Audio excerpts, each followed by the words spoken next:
You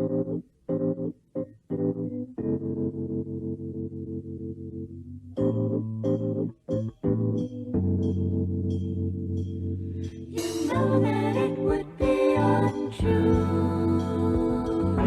You know that I would be a liar if I was to say to you, girl, we couldn't get much higher. Come on, baby, light my fire. Come on, baby, light my fire.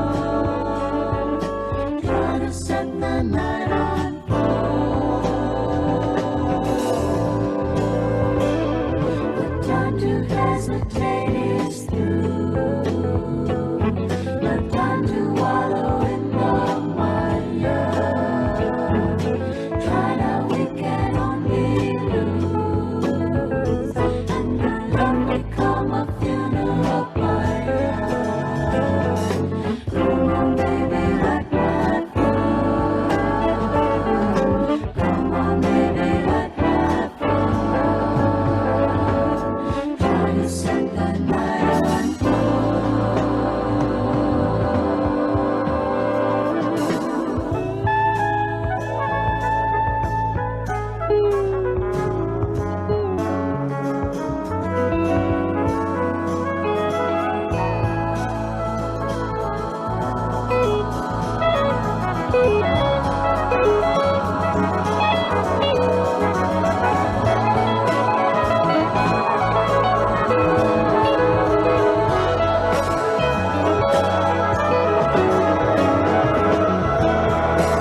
In these dark times of dirty nightmares, you must ask yourself, have I got soul? Have I got soap? Well now, you can get both with Psychesoap. In this one place, there is a live show where we have fun, where we can let loose and speak the red pill and black pill truth. Where are we? Why, we're in the bucket with Psychesoap. Do-do-do, do-do-do, do-do-do. In the bucket with Soul Soap and Psychesoap, the same guy. Do-do-do-do-do-do.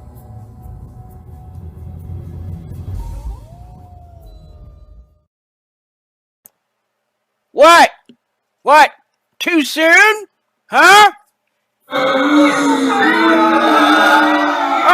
yeah. So what? You voted for him. You voted for Newsom. Yeah. That's what you did. That's what you get. Now shut. You shut. I'm the Marty. I'm the Mighty Soap.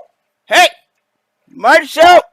You've not seen nothing like the Mighty Soap. Do-do-do. Yeah. Woo. Woo. Woo. Okay, enough of that. Psychesoap is back. Do-do-do. I'm back to my attack. Do-do-do. I'm kicking him in the nuts. Do-do-do. That's a running joke. Do-do-do. With Psychesoap in the bucket part of the time. It was excellent. Don't you go nowhere. You stay here with the soap. Soap go. Hey, you stay with the soap. Oh, thank you, Mr. Monster. I think you're sweet. Isn't that cute? But that's wrong! Yeah, we're in the bucket where we have all the fun, we let it loose, and then we speak the red pill, and even the black pill truth. And now, this show may offend new ardent supporters and even friends, but as usual, I don't give a fuck. Why? Because I can, stupid. Now, after the show, you know how the routine goes, or like around 7 o'clock if I happen to go over 2 hours, there will be the things that make you go, damn! From Psychesoap! Now, this one is the reemergence of even more horror. Why? Because horror never sleeps. Premiering after the show. Now let's get on with it. So, zero chill today. Zero chill for the whole year. Yeah. We in for some shit this year. The honeymoon's over for the Mandarin. I'll get further into that. Hey, well shit, at least Turdo's gone. You know, the blackface Hitler's gonna be gone by the summertime. Now, I'm gonna have to be uber conservative. Shit, you lefty motherfucks are making at least a civil war go off. And every time they keep saying, let the nukes hit the floor. Let the nukes hit the floor. Let the nukes hit the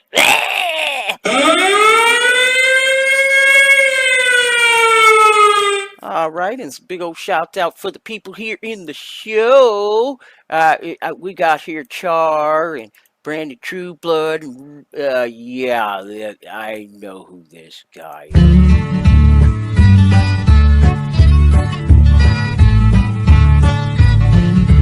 I'm an Alabama nigger and I want to be free. Hell with the NAACP.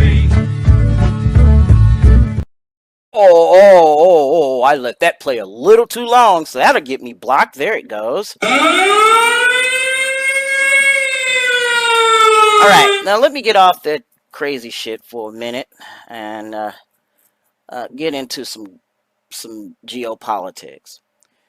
Yeah, I'm a little late.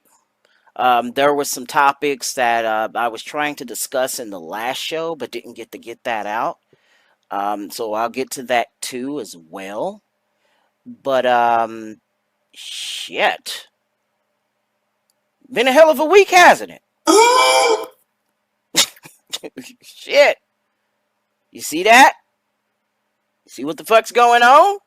Hey, hold on, bring that shit. Yes.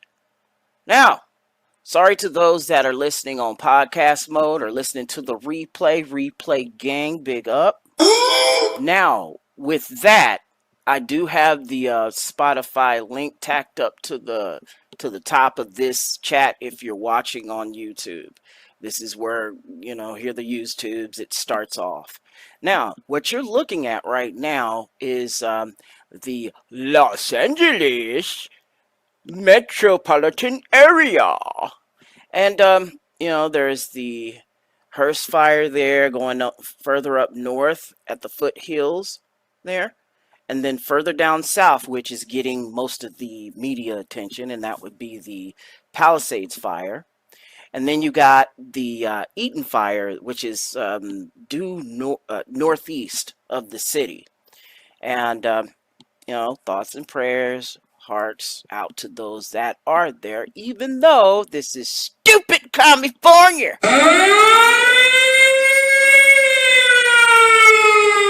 Now, oh man, so I'll give y'all a closer look at this shit. And from the looks of it too, there's also a sunset fire in the right near the Hollywood sign. So it's pretty much being, incinerated as we speak right now. It's crazy out there, right?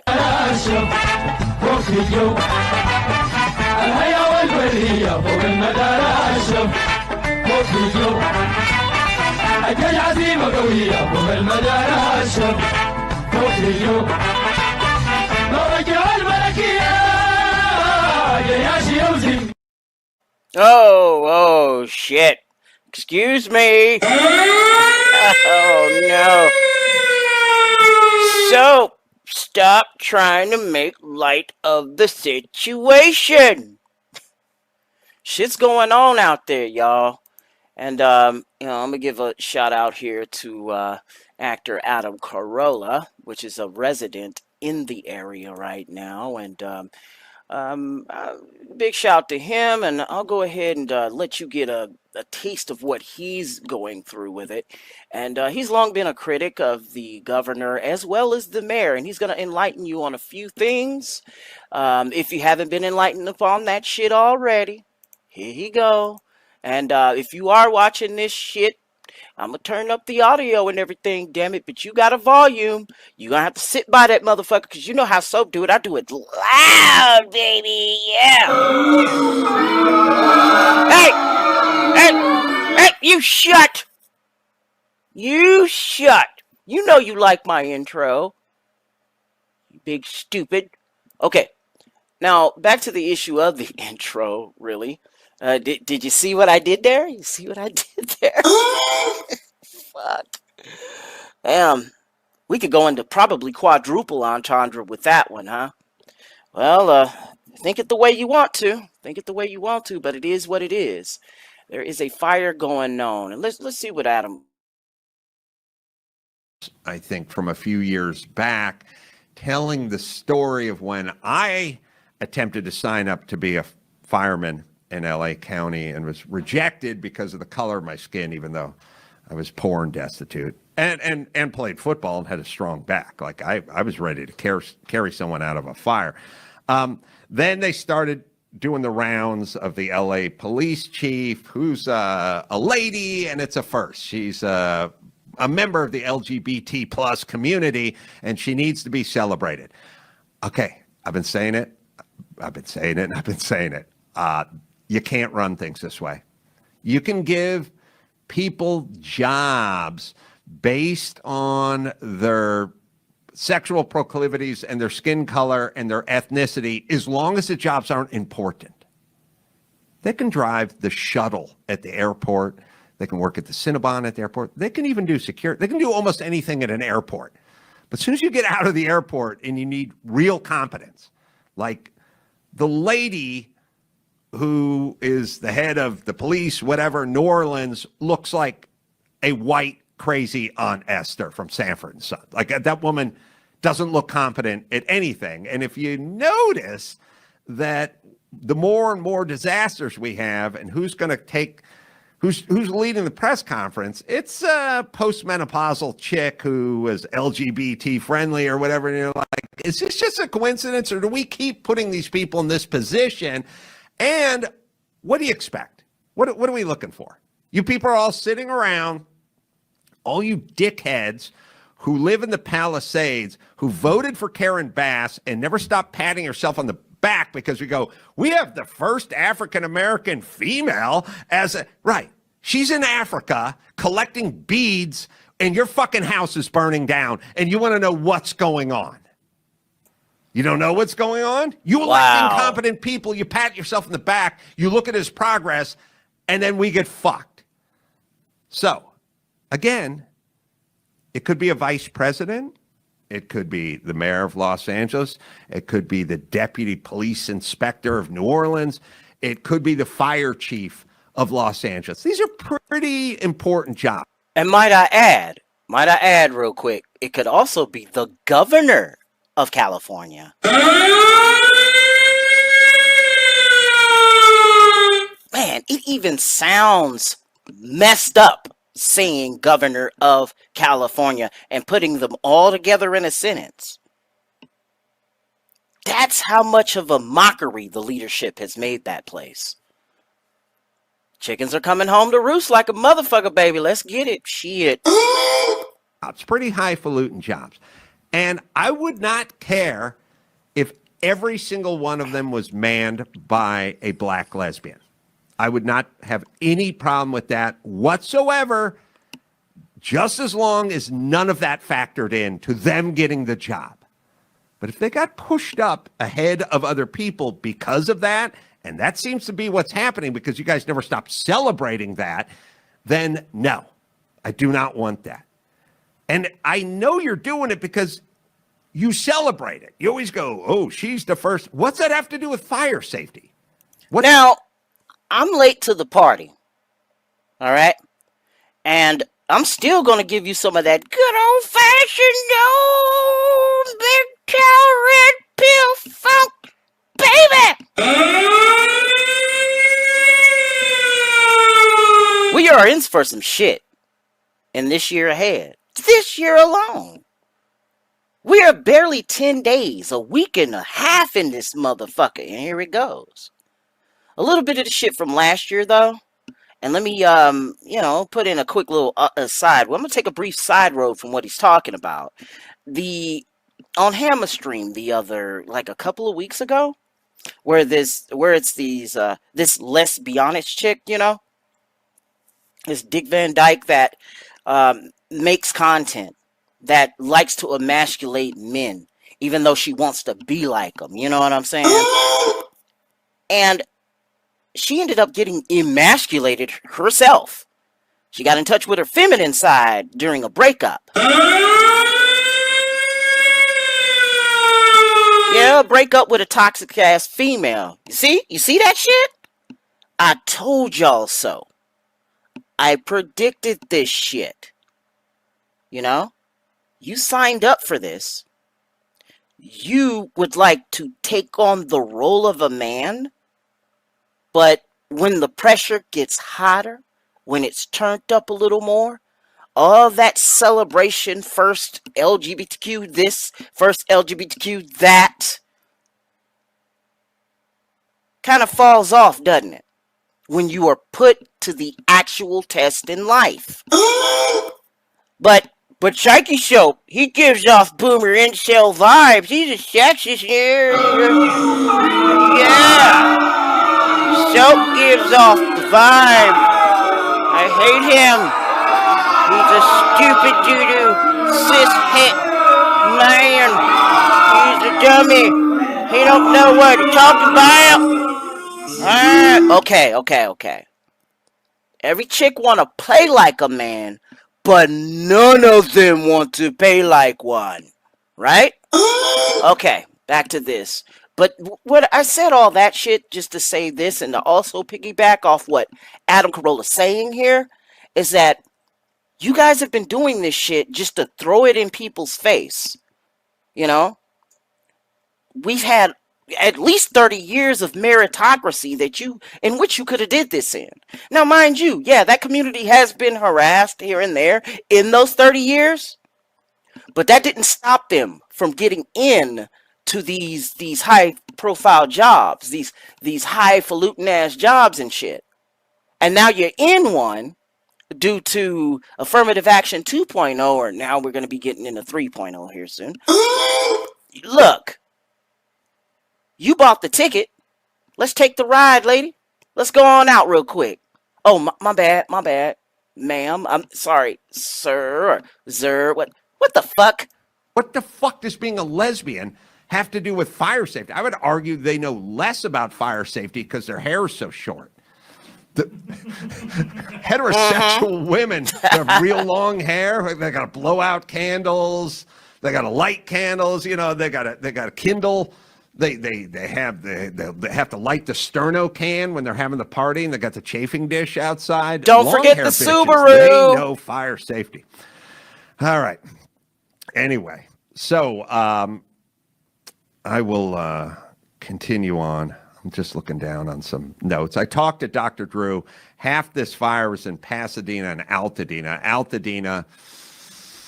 Altadena is like a slightly poorer version of Pasadena. It's a little more sort of just real working class kind of, working class where the houses are $1.4 million a piece, but working class. So my dad lived in Altadena and recently just sold his house. So I don't even, he was like in the foothills. So I honestly don't know if his house or his ex-house is still there. As a matter of fact, I think that it was closing today. So I don't know if it's closing and on fire at the same time. I don't know, but it sounds pretty poetic to me.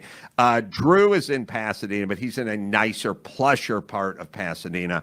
I talked to him. His house is safe, says there's a lot of smoke, streets blocked off, lots of trees down as well. So it is, I literally just been a shitstorm here.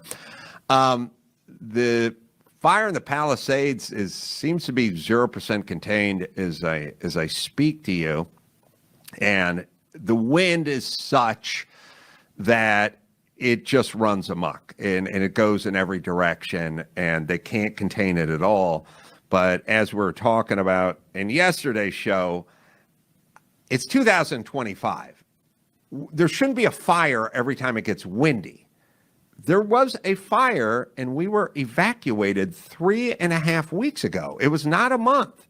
It was another fire because it got windy. I feel like in a place where you pay the most taxes anywhere, you shouldn't think, well, the wind's gusty, and now we're all going to burn. We're living in modern times. So now the problem with all this stuff is it's sort of part and parcel of the sanctuary city. Like, okay, this is who we say we are. No. It's time for the adults to get back in charge. And I hope these people of Malibu, Palisades, Santa Monica are going to understand that it's great. All the platitudes are great. We got the first this evacuated and the first that 3.5 weeks ago. It was not a month. It was another fire because it got windy.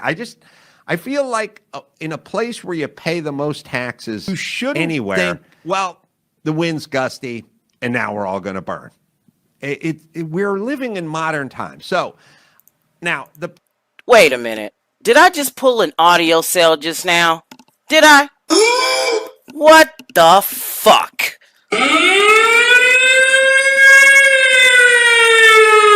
Now I'm gonna have to edit this son of a bitch by the time it becomes eligible for download. Fuck! See, this is why you don't go live on some shit like that and you're not looking at the chat. I'm over here fucking it up, right? Shit. And I have been off of my sound since you've pointed it out. Like, whoa, that was 3 minutes of rant. and I did that shit to you, I am so fucking sorry, guys. Okay. What I mean here is that, and I could still pick this back up. You are in Adam Carolla, in his case, in California, most notably LA. You are in the top 3 of the highest cost of living ever. Top 3. In the highest taxes, by the way, believe it or not. Right? Now, take this into account also. With all of that going on for the past 30 years at least, this country, this state, yes, believe it or not, guys, California is actually a state of the Union. But you motherfuckers have been carrying on like you're a country. I mean, shit, if you were to put, if you were to give us a top 20 list of the countries of the world, or the economies of the world, the top economies of the world, and y'all have heard of this. The top economies of the world, California is in that list. In that state alone. All right? But it's been carrying on all hoity-toity and holier than thou because of that. Media is losing its trust these days. But California, in New York, you gonna get your ass whooping next here pretty soon. But back to Cali. Cali, y'all have been on this shit for the past 30 years. Injecting your little messages. Man, may I pull it back may I even double the time. Since the 1960s at least. Your California girls, new and old. California love, there you go. If you're going to San Francisco, wear a flower in your hair and all this shit. Oh, my heart goes out again to those that do live in Cali. Especially if you do think the way that we do. And you're having trouble trying to get the fuck out of there. Man, I feel bad for you, really. However, man, I can't help but look at this place and go, yeah, the chickens are finally coming home to roost. Now, you could put on your tinfoil hat or whatever. Go ahead, put it on your head. Say that it was, you could say it was climate change, or you could say it was a homeless saboteur, provocateur, a crisis actor or two. Call this shit a fucking false flag. It don't fucking matter. Even the ones we do like live there. And they know that it is going on. So there's no denying it. There's no denying it at all. Now, I'm going to tie up a few concepts going on with this thing too. He had mentioned the affirmative action 2.0, in the form of the mayor that they have. And let me see if I got this correctly. She went to Africa to go get beads?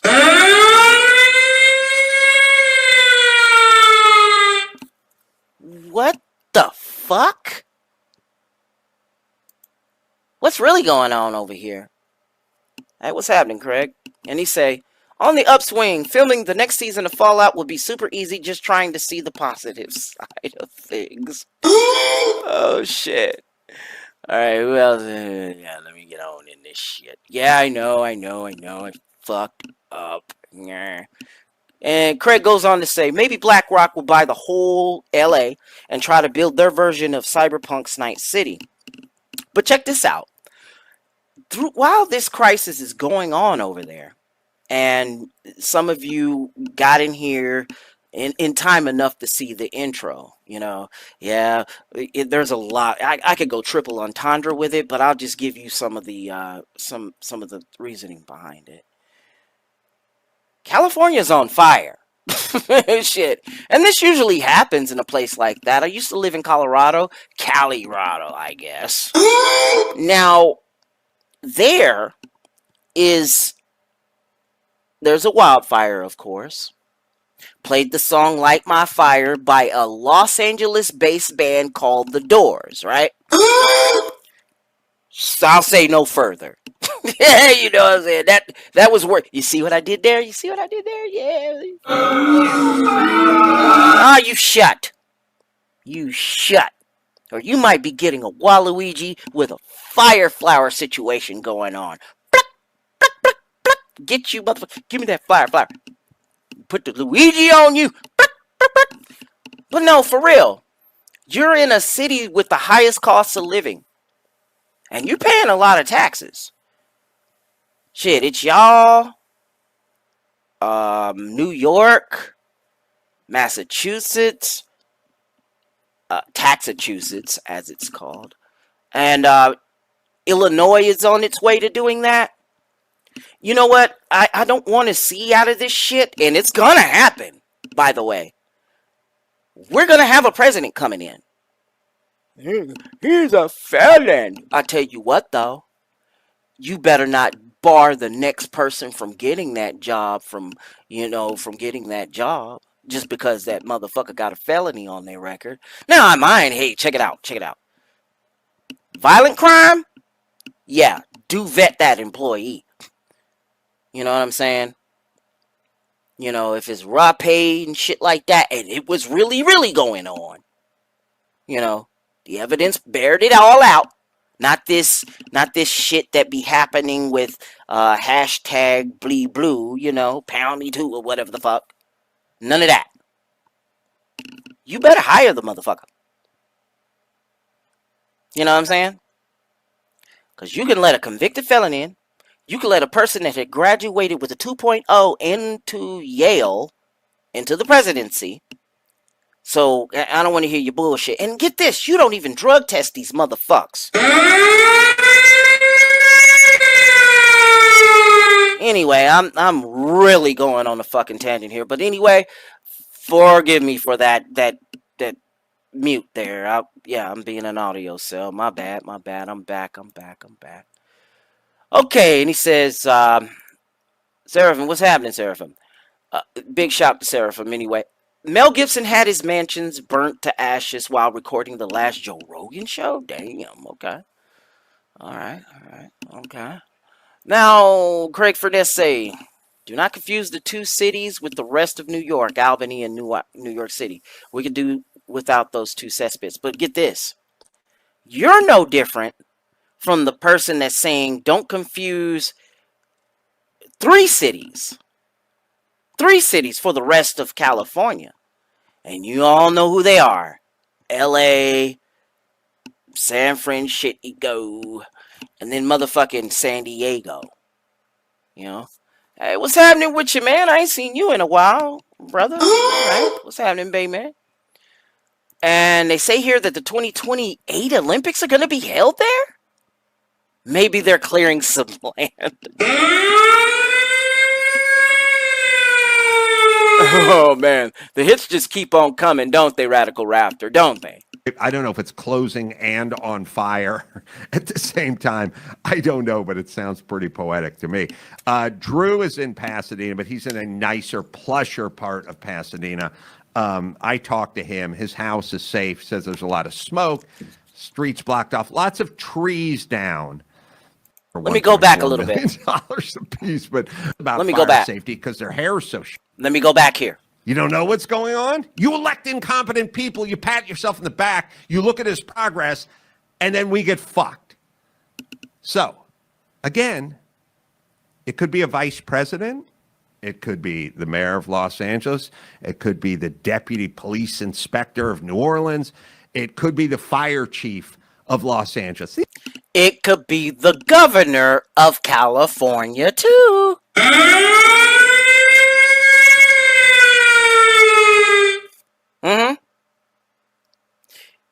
This is the epicenter for all of that wokey garbage that we've all been getting lately. You know? Your very own Kendrick Lamar is going to be performing at a Super Bowl in New Orleans. What the fuck? Okay, that's neither here nor there, but back to this shit. This is another result of DEI policies. You know? There's this, right? There's the attempt on Trump's life. There's that. There's the scamming that we had gotten a while back from the Elizabeth Holmes situation with Theranos, you know, coming out with this fucking box that diagnoses diseases and or ailments and shit like that, and then she's discovered as a fraud, and she boyfriends did you come again? Habib, and I'm gonna talk about that shit later too. That's another problem going on in our DEI shit. That's another thing going on.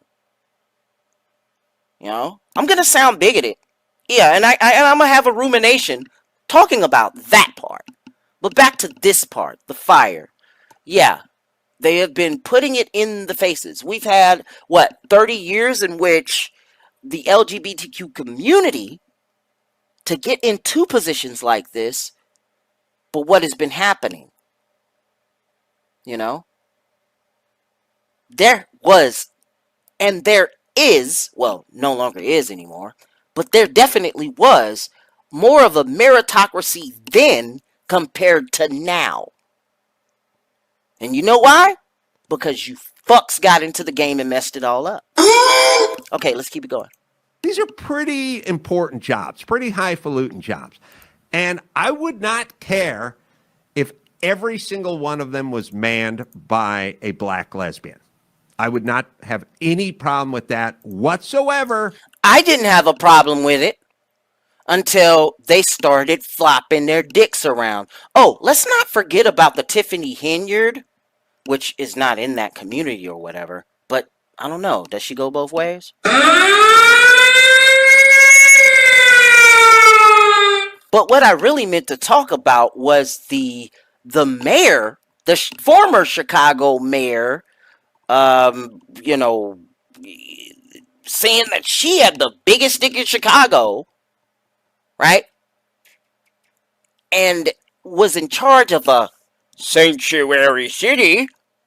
But it's kind of funny how we had to go to this mayor to prosecute an even more corrupt one. But yeah, I remembered. Didn't earn it. That's correct. You know, people like this, nah, you really didn't. You really didn't. It's just that the establishment finally caught on and started accepting y'all. When they could have done this shit 30 years ago.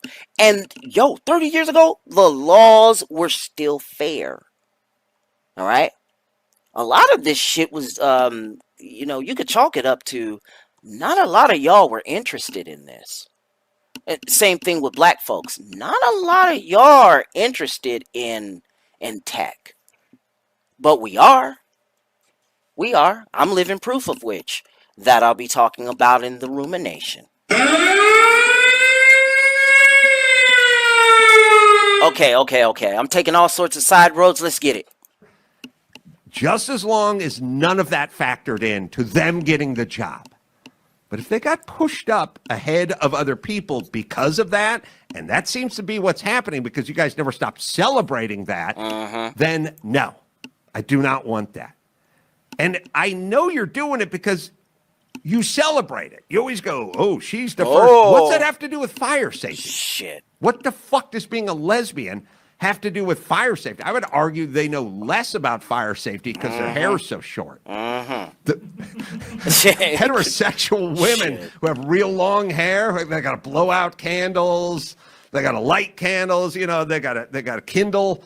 They have to light the sterno can when they're having the party, and they got the chafing dish outside. Long hair bitches, they know fire safety. All right. Anyway, so I will continue on. I'm just looking down on some notes. I talked to Dr. Drew.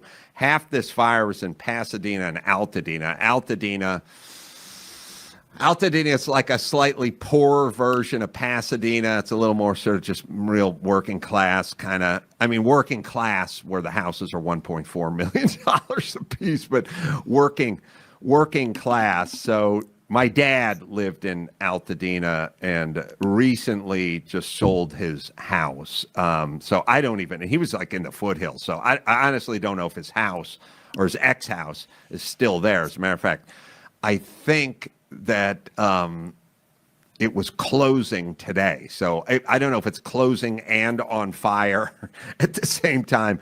I don't know, but it sounds pretty poetic to me. Drew is in Pasadena, but he's in a nicer, plusher part of Pasadena. I talked to him. His house is safe, says there's a lot of smoke, streets blocked off, lots of trees down as well. So it is, I literally just been a shitstorm here. The fire in the Palisades seems to be 0% contained as I speak to you.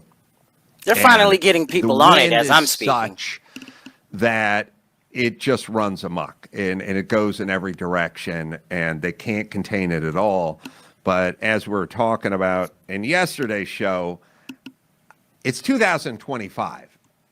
There shouldn't be a fire every time it gets windy. There was a fire and we were evacuated 3.5 weeks ago. It was not a month. It was another fire because it got windy. I feel like in a place where you pay the most taxes anywhere, you shouldn't think, well, the wind's gusty and now we're all going to burn.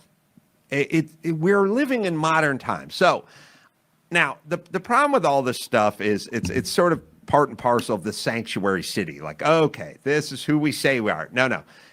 It's time for the adults to get back in charge. And yeah, the sneak preview to how it was going to be going on was the Mayor Beetlejuice situation.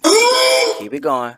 Hope these people of Malibu, Palisades, Santa Monica are going to understand that it's great. All the platitudes are great. We got the first this and the first that and representation and all that. It's all great. It's all great until the fucking fire starts, until the guy gets in the pickup truck and tries to drive it through Bourbon Street, until people start running amok on the subway and lighting people on fire and pushing them on. Now I'll be talking about one of those things. It's all great during good times, but we don't have fire chiefs for good times. We have fire chiefs for fires, and that's when we need them to spring into action.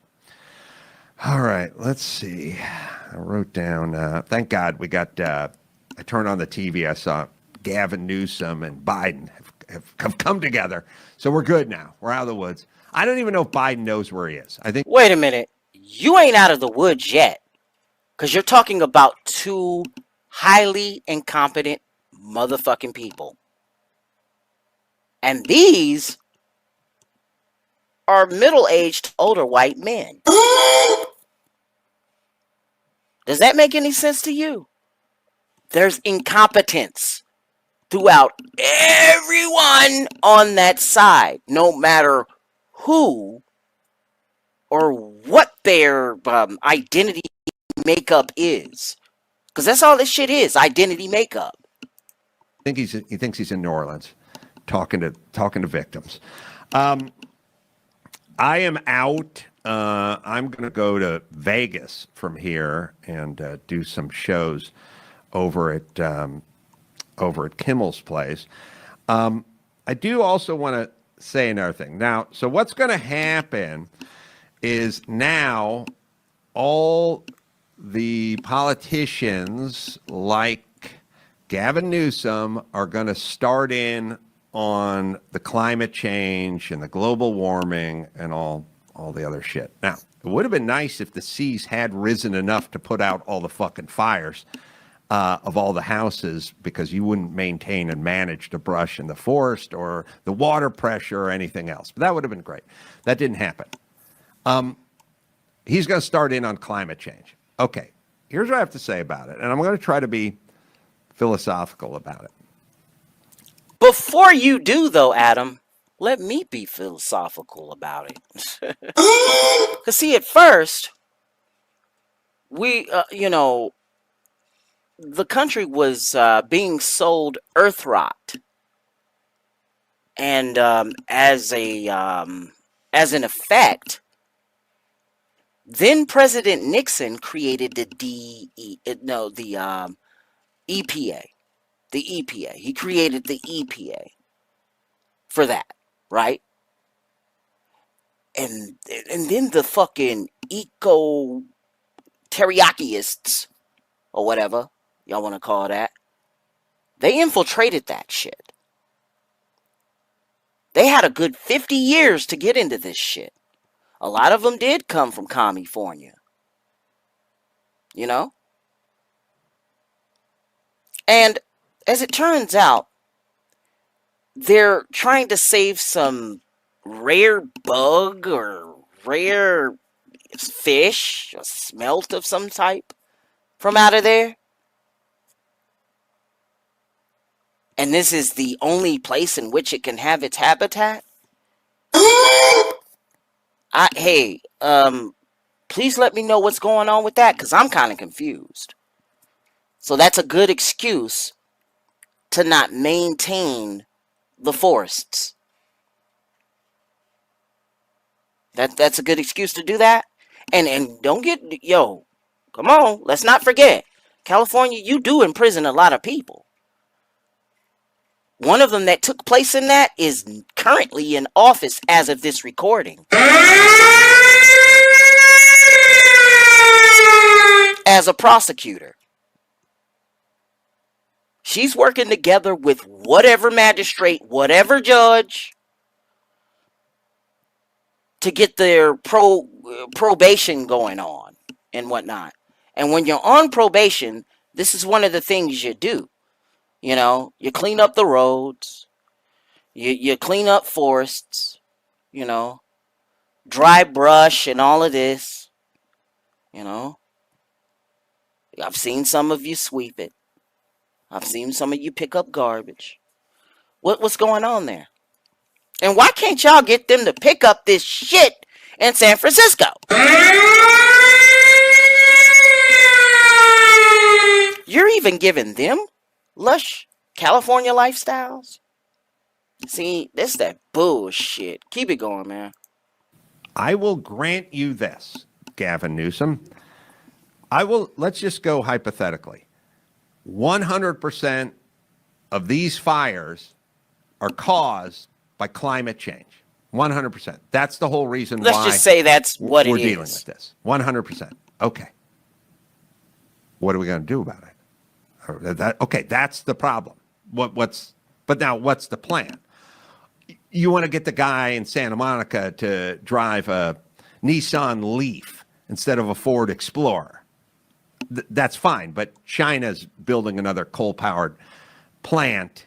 They just finished one today, and they're starting one tomorrow. And you and Skeletor, by the way, she was the one running the country. The legislative branch has most of the power. That's Congress. And get this, she's a part of the House.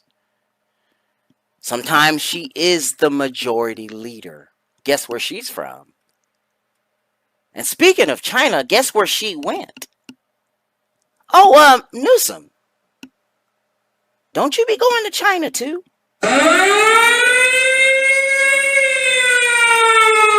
So, don't give me this shit. Now, for all the shit we give social media, thank God that we all have these phones. Yeah, they're spying on us, but in a good fucking way. And they haven't found the laws to do it yet, as of yet. They're so incompetent that they have not found out a way to get that under control. And they tried to do that shit 5 years ago from this recording. Am I right? Keep it going. We can't get the rest of the world, China and India, the places with the biggest populace. They're not going along with this. You got the guy in Santa Monica's attention, but he doesn't control global warming. He can't really control the sea. So you want to switch over to electric leaf blowers. but Fuck. I don't think that's going to be an immediate fix for a fire every 20 minutes. I say with the electric leaf blower, even if you included lawnmowers and edgers, it would still take several years before this problem was fixed. So now, again, it's all caused by global warming. Fine, have it your way. Many experts would disagree, but fine, we'll have it your way. What the fuck are we going to do? Because there's been 2 fires in 3 weeks. What shall we look forward to? Just fires in perpetuity? Well, And there's another thing. They have a very long-term version of the future. And I'm saying this mildly. They have a very long-term plan. Yeah, okay, cool. Maybe that'll work in the long run when we finally get dragged kicking and screaming into the future. But look at this. What are you doing that is short-term? Like what I had mentioned earlier about the about highway cleanups and forest cleanups that you could put towards your prison and or jail population and or those that are in now y'all got plenty of community service after this shit, that's for sure. But even though that could be what you can do to do something about it, what you're going to end up fucking doing is to making the first 10 laws of the president-elect at the time of this podcast do a fucking pork barrel omni pig bill that gives you half of a fucking $1 trillion to get it fixed. Be on the lookout for that shit, fellas. California knows how. Wait a minute. Do you really know how to party without me tooing motherfuckers or putting them in some dark occultist bullshit? Man, fuck this shit, man. My bad, True. I know you're from there, True Sherm. Man, motherfuck California, man. the answer is us and technology. New Orleans was devastated by Katrina because they're below sea level, but they have sea walls. But the sea walls fell into disrepair and didn't work, and they were overtaken. So then the Army Corps of Engineers came in and built sea walls, and now New Orleans, who's below sea level, does not have another Katrina-like situation. So now that's your job. That's what you do. You know, well, we have a global warming. So then thin the brush, thin the forest, get the water pressure up, start working on ways to combat it, which is basically the same as building a seawall. Like, okay, the oceans have risen, and now the people of New Orleans, build a wall. People live in Arizona now. People live in Phoenix in the month of July because someone invented air conditioning, and now we're comfortable. You can do things. We can fix these things. Or you can keep blaming global warming or climate change or a lack of representation in your government because it's not diverse enough. And then institute more completely meaningless legislation about electric cars, electric leaf blowers, or not, having water heaters, or having cows, getting cows to stop farting, or whatever the fuck you're talking about that does. You've been talking about it for 20 years. It's done nothing. So now it's time for some boots on the ground shit, some shit that works. Figure it out, because that's the only way this is going to work. All right, let's see. Yeah, man. There you go. So big up to Adam Carolla, you know what I'm saying, for that. And lately I haven't been too big of a fan because you know who his friend is. All right. So let me see what's going on in these comments. Hop up in here real quick. Craig Furness say, look at the voting records county by county. Most of the communists are in the cities, dominating the population by numbers. That's true. Riggs say, From what I understand, they let the reservoir systems go to shit, and all that record rainfall went out right out into the ocean to save some invasive species fish. Yeah, that's what happened. Every time I see a wildfire from California, now see, I'm making no bones about it. Hopefully, without doxing myself, and I probably will. Um, I used to live in Colorado, which is California Part 2, 2.0, I guess, right? We all call it Colorado. I say back 12 years back when I was going to college. Yeah, I know I shouldn't have did it, but 12 years back, I was in Colorado Springs, man. This might come up again. I was in Colorado Springs, and while I was there, there was a Waldo Canyon fire. That's what it was called, and I was at the foothills of when this was going on. This shit went from the Air Force Academy all the way to NORAD. You know, that's how bad this was. But let me tell you something. After looking at the spots in which this was affected, this is worse. Way fucking worse. And a lot of the stewards of the environment, the environmentalist capital of the world, well, at least of America, would be there, right? Right? Now, Seraphim say, billions of gallons of water wasted for the greater good. Well, let's save the small fish. Stupid. Stupid, stupid, stupid. And you know what? That is issue number one. That's cause number one. But that takes me back to the OG cause. Now, if you all have seen the movie Chinatown, came out back in 1972. I know, boomer. But this one had Jack Nicholson in it.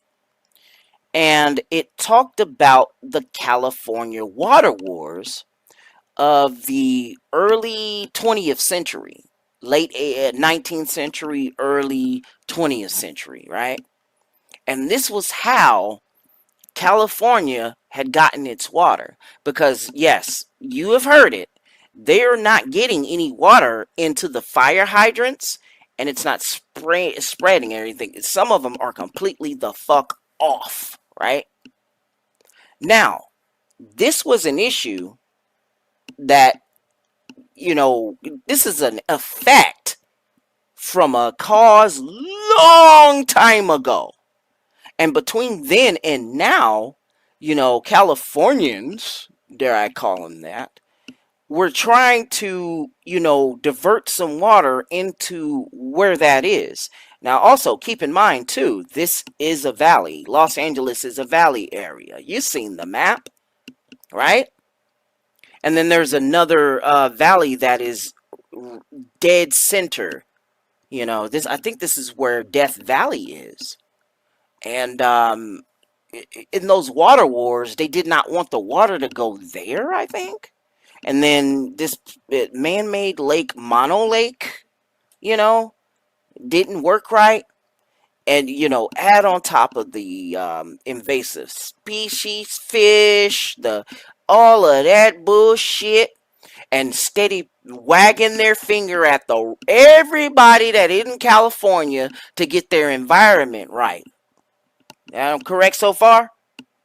Wagging their fingers at everybody to get their environment right. And look at us. We don't use plastic bags. I see that shit here. You know, they get all, you know, different acting when they come here and they start seeing plastic bags sack the groceries still. But in California, that doesn't happen there. They outlawed that. Long-term consequence of that. Guess what happened? San Francisco and the shitty, literally shitty condition it's in. See?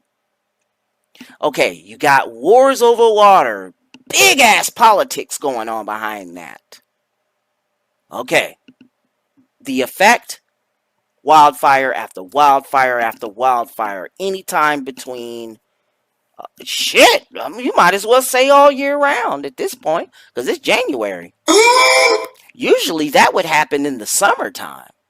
Now, whether it was provoked or anything like that, and this is also why they don't, they're quick to tell you not to litter on the highways or flick your lit cigarette out there, you know. But then again, there's deep cleaning that they needed to do. And what I say is deep cleaning is they need to get into these forests and clear away the brush. Yes, there's a shit ton of wind. It should be able to do that naturally, but check this out. Your water wars diverted water right into the fucking ocean. All right? A lot of chickens are coming home to roost. Now, I feel the most bad for those that are, true Americans and are trying to make this, dare I say, great again, right? But, they're feeling the brunt of a high rising cost of living and they want to move the fuck out. But the conditions as they are make it tough for them to do so, which is kind of strange. The only people that know how to move out of California is a business or a very homeless dude. Am I right? Right. So, all sorts of bullshit is going on with that. And to put a fucking cherry on the shit-covered cake here, that is California, there's a 3.7 magnitude earthquake striking there. Let me read this article real quick. This would be adding to the state's ongoing tough challenges with worsening wildfires. No shit, right? Now, this article says, this comes at Los Angeles continues to fight raging fires, which were allegedly started by an arsonist who has since been arrested. So, it's kind of strange how we don't see the names, but then again, they have to tie the evidence to that particular person. I don't want to be quick to say that, hey, it was an LGBTQ, but it would be some shit if it was. Probably wouldn't surprise us all if it were.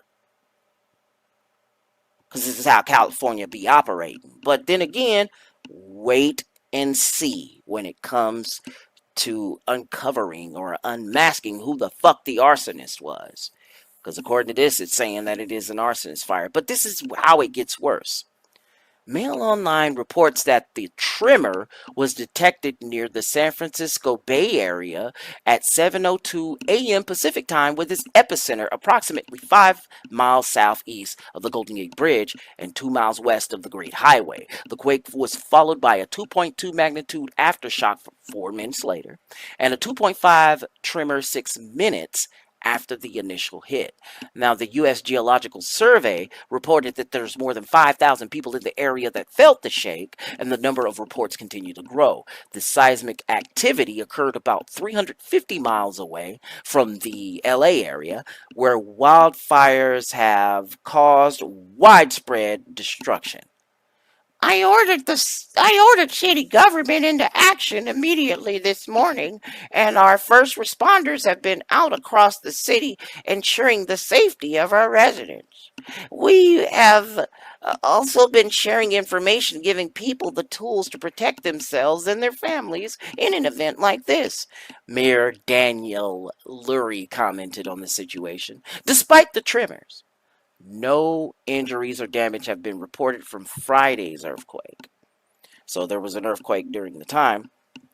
The USGS had detected a 3.0 magnitude earthquake the day before, disrupting San Francisco's Muni subway service. Many reported that the quake lasted only a second. Now, there's earthquakes going on. Kind of like how that Fukushima thing was going on. They had blew up there was a typhoon going on in that part of Japan, and then not only was there a typhoon, there was an earthquake that went on, and not only did there was a typhoon and an earthquake, a nuclear plant was in the area, and it got fucked up. Like,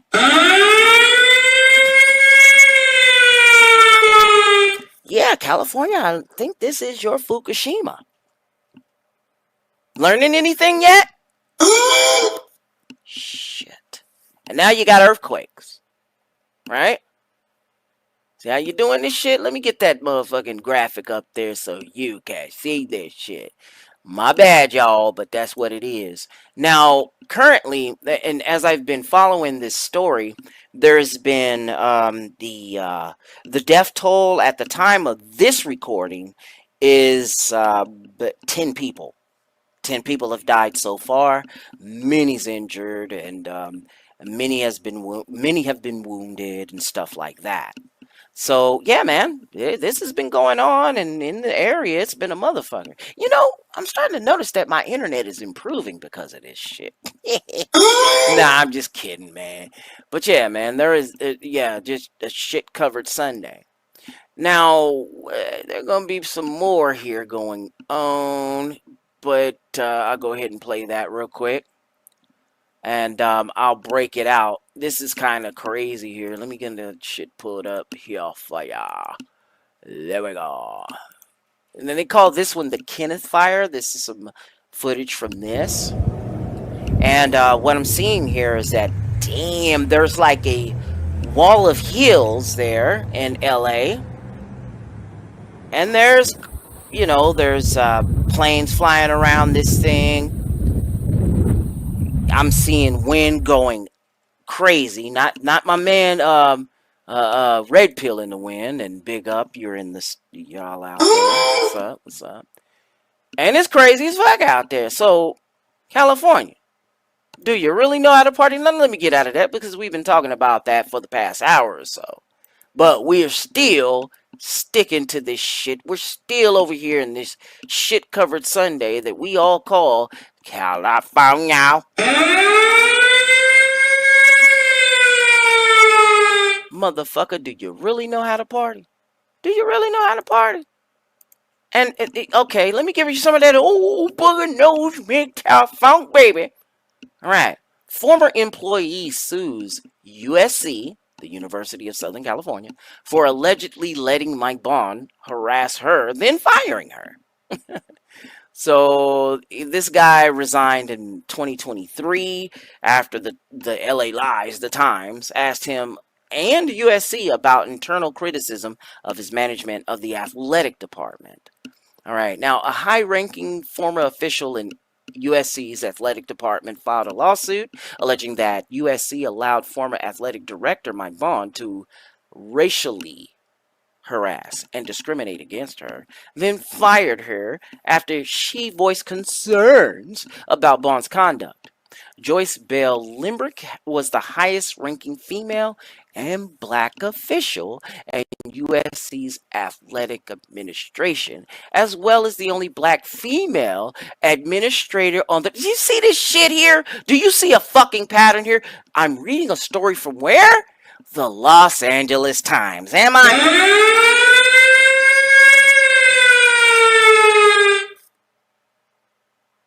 Knowing the way y'all are out there, I don't even believe this guy even did this shit. Unless you have got to be the most unaware, dumbass, bitch-made simp. Okay, yeah, this is California we're talking here, so let me keep going. According to this bitch, right? Bond's incessant, radically charged remarks made Joyce feel uncomfortable and undervalued. But more than that, he actively isolated her from the executive team and undermined her work. She already was vulnerable as the only black woman on the team. Rather than support her, the university allowed Bond to make her life hell. Really? Really? So the guy resigned in May 2023, the day after the Times asked him and USC about internal criticism of his management and athletic department, of course. The Lies later found Bond had been under investigation for racial and gender discrimination at the University of Cincinnati, his previous employer at the time of his hiring. Miss Bell Limbrick had a thriving career at USC and loved her work. Then Mike Bond arrived, her attorney J. Bernard Alexander said in a statement. So, what the fuck? Yeah, we're late. I'm late to the party because this is a story that happened approximately 2 years ago. But damn, you would think a guy like this Mike Bond character, Mike Bone or whatever the fuck his name is, right, would be fully aware of how the West Coast rocks. Oh man, look at this. Her allegations, according to the complaint, became part of a wider investigation into Bone's conduct led by an outside law firm, Cozen O'Connor, hired by USC. The university told athletics employees in March 2023 that the firm, which specializes in cases of discrimination and harassment, merely was evaluating the department's culture ahead of its move to the Big Ten Conference. But Bill Limbrick says Linda Hoos, the USC vice president in Title IX, oh shit, Title IX coordinator, told her the same day that the firm's actual intent was to investigate complaints and reports of misconduct by Bone, including her own. Man, thank goodness you guys are y'all are the tip of the spear. You know, you get it. You get it. It's fucks like Mike Bond that don't. It's fucks like Harvey Weinstein that don't get it. Now I know people like these are lost causes. They're the bluest of the peeled bluest bitch maids, worse than beta, you might as well say, of it all. Kind of makes you wish you were an omega, in even their common parlance, than to be these fucks.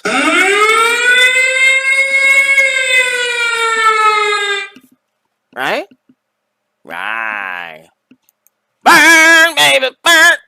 It goes burn, oh, burn, baby, burn. Gotta burn it down.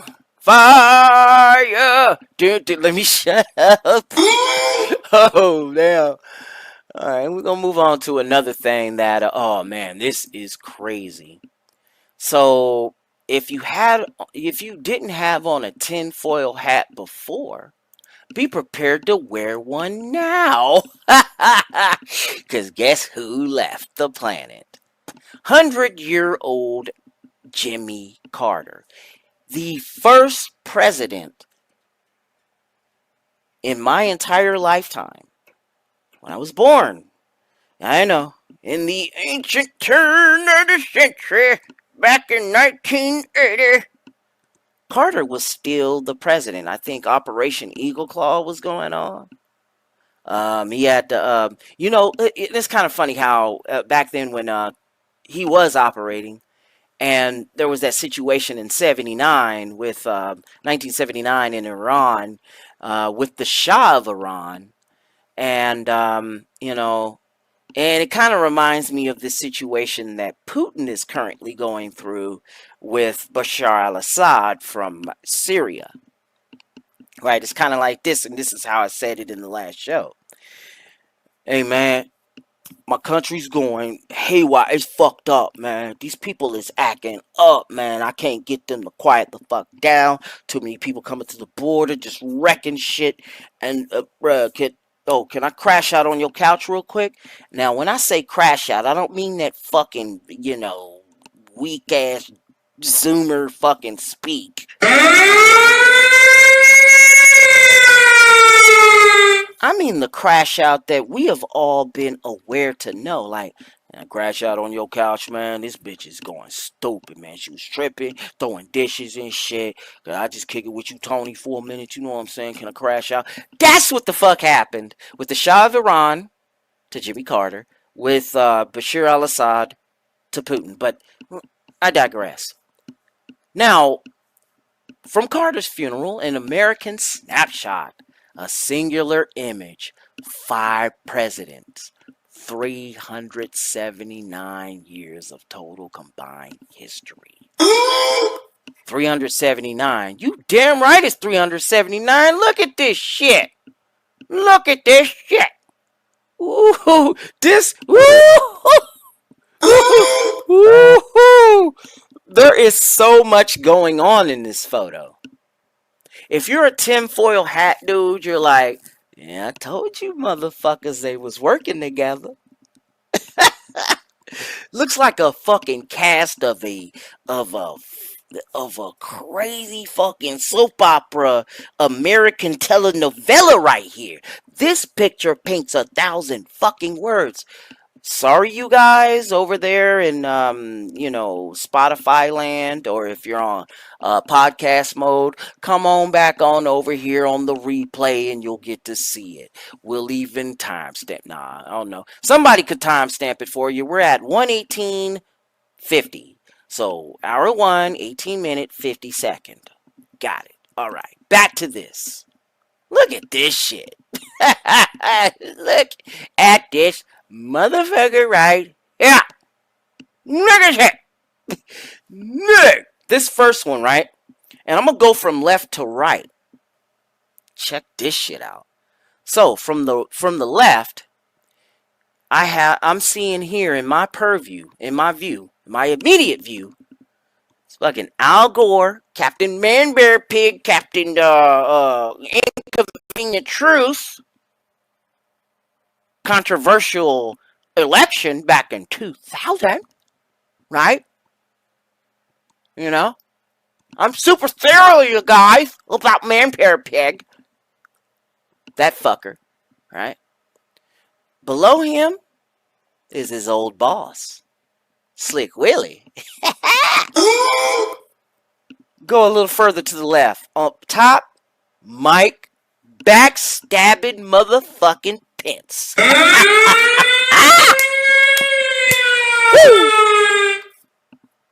Look at Clinton. Look at no. Look at Orange Man looking at his back.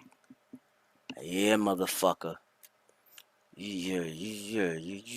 Look at Clinton. He looking at motherfucking no, not Clinton. Look at Trump looking at fucking Pence. He is staring at that dude back, boy. He is looking at that motherfucker's back. Just yeah, motherfucker. Yeah, you may be here right now.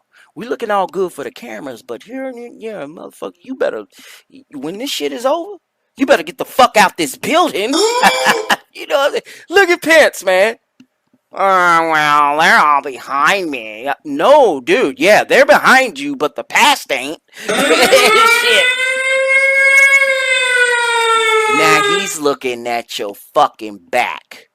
Just like you did for 4 years and you stabbed him in it. Am I right? Now, below from Mike Pence, and we're still to the left, it's Hillary. Little Miss Benghazi over here. And you know what's getting me? She's right behind Bill Clinton. You know what? This picture looks kind of suspect. Look like she's trying to, dig in Slick Willie's pants to see if there's an intern hidden somewhere in there. And what's that document over her left arm? That can't be the funeral program, is it? Or is it the plans for the funeral program, to have all her little agents hiding out around here? And when will, you separate yourself from Orange Man? Because some shit could happen, bruh. And then, check this out. Moving a little further to the right, on top here is good old W. And Laura Bush. In this picture alone, there are 5 first ladies. And I'm only on the second one. What the fuck? Right? Speaking of which, second lady, Dr. Jill Biden. Up there holding the strings to her husband. Current president at the time of this recording, Joe Biden. Right? And then up above right here, there's floppy ears. Floppy ears over here. Hey, get this though. There should have been 6 first ladies here, but there's 5. Because that bitch ain't no lady at all. That's Big Mike! Oh shit! That's Big Mike! Oh shit! I like you. I want you. Now we can do this the hard way. We can do this the easy way. The choice is yours. Looking ass Obama, right? Big Mike ain't in this picture. She ain't even in the funeral. talking about some, I'm gonna act a clown if I go to that funeral. I don't even want to go, because you know how actual black women act in the funeral. She would be the actual black person, actual black American female, and I use these terms loosely, in this whole picture. Speaking of which, below from Obama is Kamala Harris. Now, this is kind of strange. The way they are set together, him, Obama, and her, Michelle, Kamala Harris, there you go. Come swallow a Harris. Anyway, you know what? They actually could have, they kind of look like a good couple standing next to him, but, Obama goes the other way. Okay, let me check to see. Okay, I'm on. Kind of crazy. She over here with her smirk. She's right there behind, Jill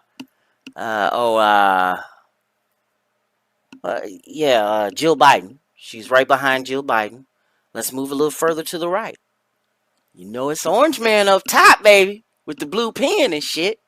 Now, there's this little thing going on right now, and it's making its rounds on the internet on how, Obama and Trump are just cracking jokes throughout this whole thing. Right? They probably just cracking jokes and shit. I'm hearing there's a bromance going on and shit. But yeah, make no mistake. Trump was a Democrat before this all happened. But he had to bring a shakeup, kind of equivalent to the shakeup that the executive branch, or all of national government, might I add, into it, because there are key political flips in United States history. Let me get into it really quickly. The first one, dare I say, would be the one that happened right after George Washington. All right? You agree with me, right? And then that flip was between the Federalists and the Anti-Federalists. I won't get too much into that. The second flip would have to be around the time of the Civil War. And in a way, the Democrat and Republican parties had split. They used to be together, but then they split. This is, the result would be the Abraham Lincoln thing. All right. The third flip. This one came right around the time of, I say, the Great Depression, when FDR got in. Because before that, Democrats, the Dixiecrats, were really the Dixiecrats. I mean, like, hood-wearing, cross-burning motherfuckers, right? Fourth flip. The next fourth flip, right? And this one happens between the Republican Party, the Democratic Party started to atone for itself with John Kennedy. But if you really look at it, Kennedy was in there to get the Northern Democrats on board and the Southern Democrats on board by choosing LBJ as a running mate, even though LBJ could not stand him. All right? But it made sense. Kind of like how, what I often say, Hillary should have did this shit with Bernie Sanders. If she'd have made Bernie Sanders her running mate, that would have been too big to rig for her back in 2016. She rigged it, and overcalculated, but fucked up anyway. So that, Jack got assassinated. So did his brother. May they rest in peace. But that was the beginning of the liberal Democrat. And LBJ did the Great Society, which had caused all us niggers to vote as a black for you. That's slowly but surely chipping away, because we're in the current political flip.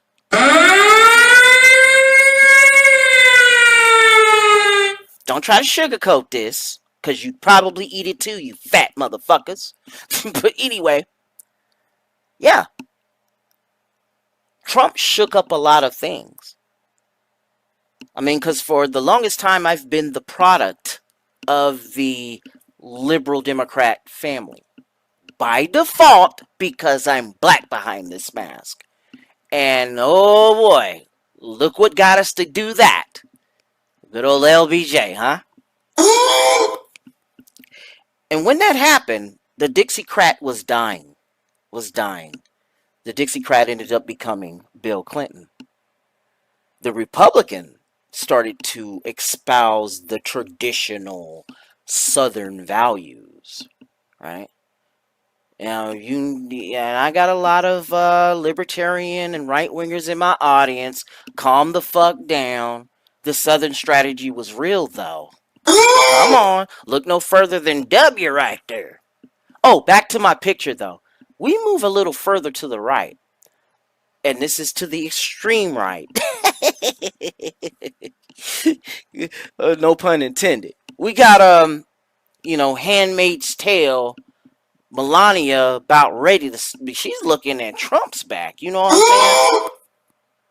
She's got the best that she could ever get in her life.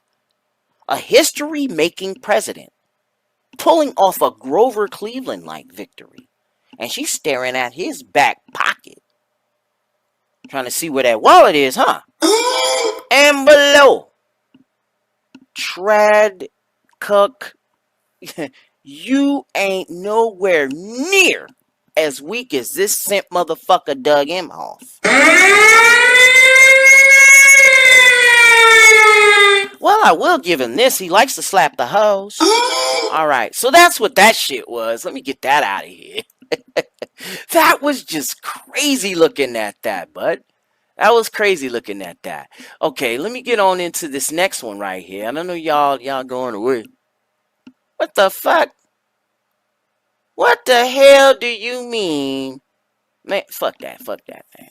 We gonna keep this shit going, motherfucker. Yeah, I'm gonna put this on here. Let me get this going on. So they're there. Damn, what kind of music is this shit? So they're all glad-handing and in this shit, but they're bromancing. So we're watching the Obama Donald Trump thing. Watching those, Stuffy boy here. Over here. Yeah, and I'm talking about W over here looking at, what's his name? Boy, oh man. Yo, but Clinton, but no. Hold on. Orange Man, he was definitely looking at dudes. Looking at the back of Mike Pence. He was definitely looking at the back of Mike Pence. Because shit was about to go down. Right? Shit was about to go down. All right, let me get on over here to this next one, man. Let's get on up out of... okay, one more, and we'll get up out of America, and then we're going to go to Canada real quick. Because I know y'all heard about that shit. So, you already know. Congress certifies the Orange Man. He won. No challenge. No violence, right? Because they got a plan for his ass right now. Is this some AI bullshit? Let me see. Probably is. I'll read it anyway. Now, this is happening in Washington. Congress certified President-elect Donald Trump as the winner of the 2024 election in proceedings this past Monday that unfolded without challenge. In stark contrast to what had happened in 2021. 4 years ago, right? So, lawmakers convened under heavy scrutiny and a winter storm. Ooh, to meet the date required by law to certify the election. Layers of tall black fences flanked the Capitol complex, and a stark reminder of what happened 4 years ago when a defeated Trump, okay, whatever, sent his mob to fight like hell. So you know this bush, the Orange County Register, is where I'm reading this from.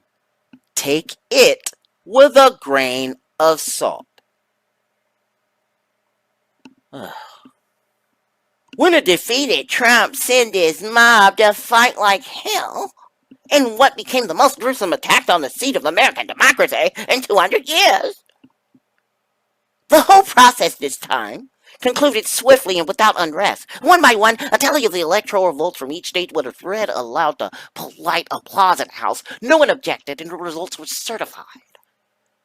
Today, America's democracy stood, says Come Swallow a Harris, demon rat here. You know, she said that over presiding over the session. So even she says the democracy stood.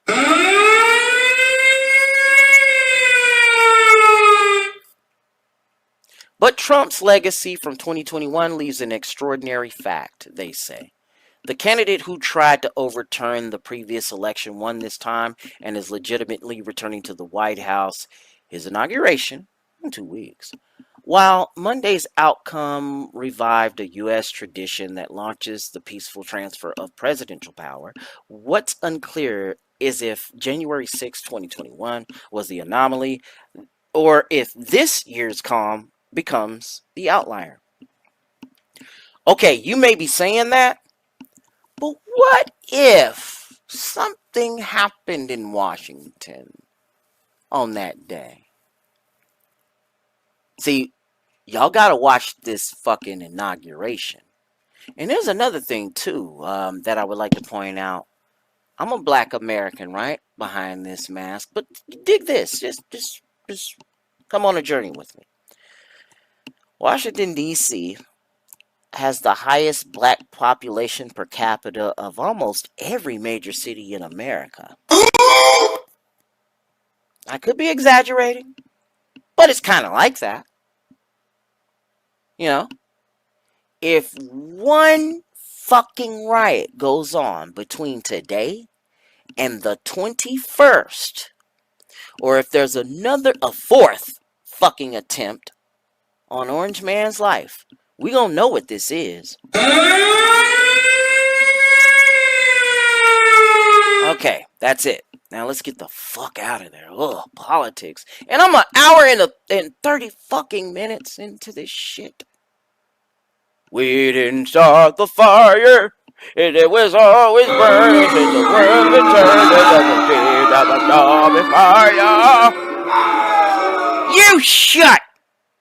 You shut! You shut! Motherfucking dilapidated, sea-sucking, pole-vault pieces of shit! You vegan... No disrespect to vegans, but a lot of you motherfuckers come from Cali. No respect to you Californians, you true Californians, but you Commiefornians are fucking it all up for everyone.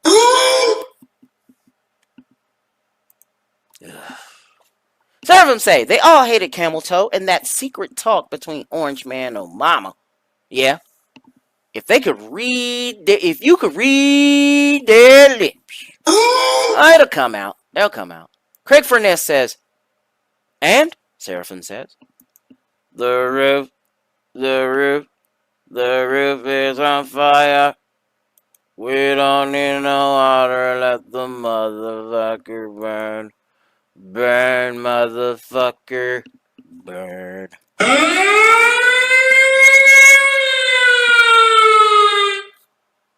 Yo, get the fire brigade. Get the fire brigade. When the building starts to really burn. Boom.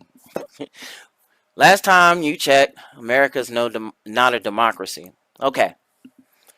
Check this out. Come on a journey with me on this one, fellas. Alright? Take off the tinfoil hat. Take off the MAGA hat. And you bitch-made simp motherfuckers from Cali, if you happen to be listening. You know, take off your Raiders jersey for a while or some shit. Your Raiders hat, like you NWA or something. America's a constitutional republic. Hey, I'm looking at you. Yeah, it's a constitutional republic. As much as you hate to see... Look, we got 3 branches of government in this. We don't have no God save the Queen here. We fought our very first war to get rid of that. Right? Understand that. Now, here's the hardest because, like every day, like I always say, this show may offend even my ardent supporters and friends, but as usual, I don't give a fuck.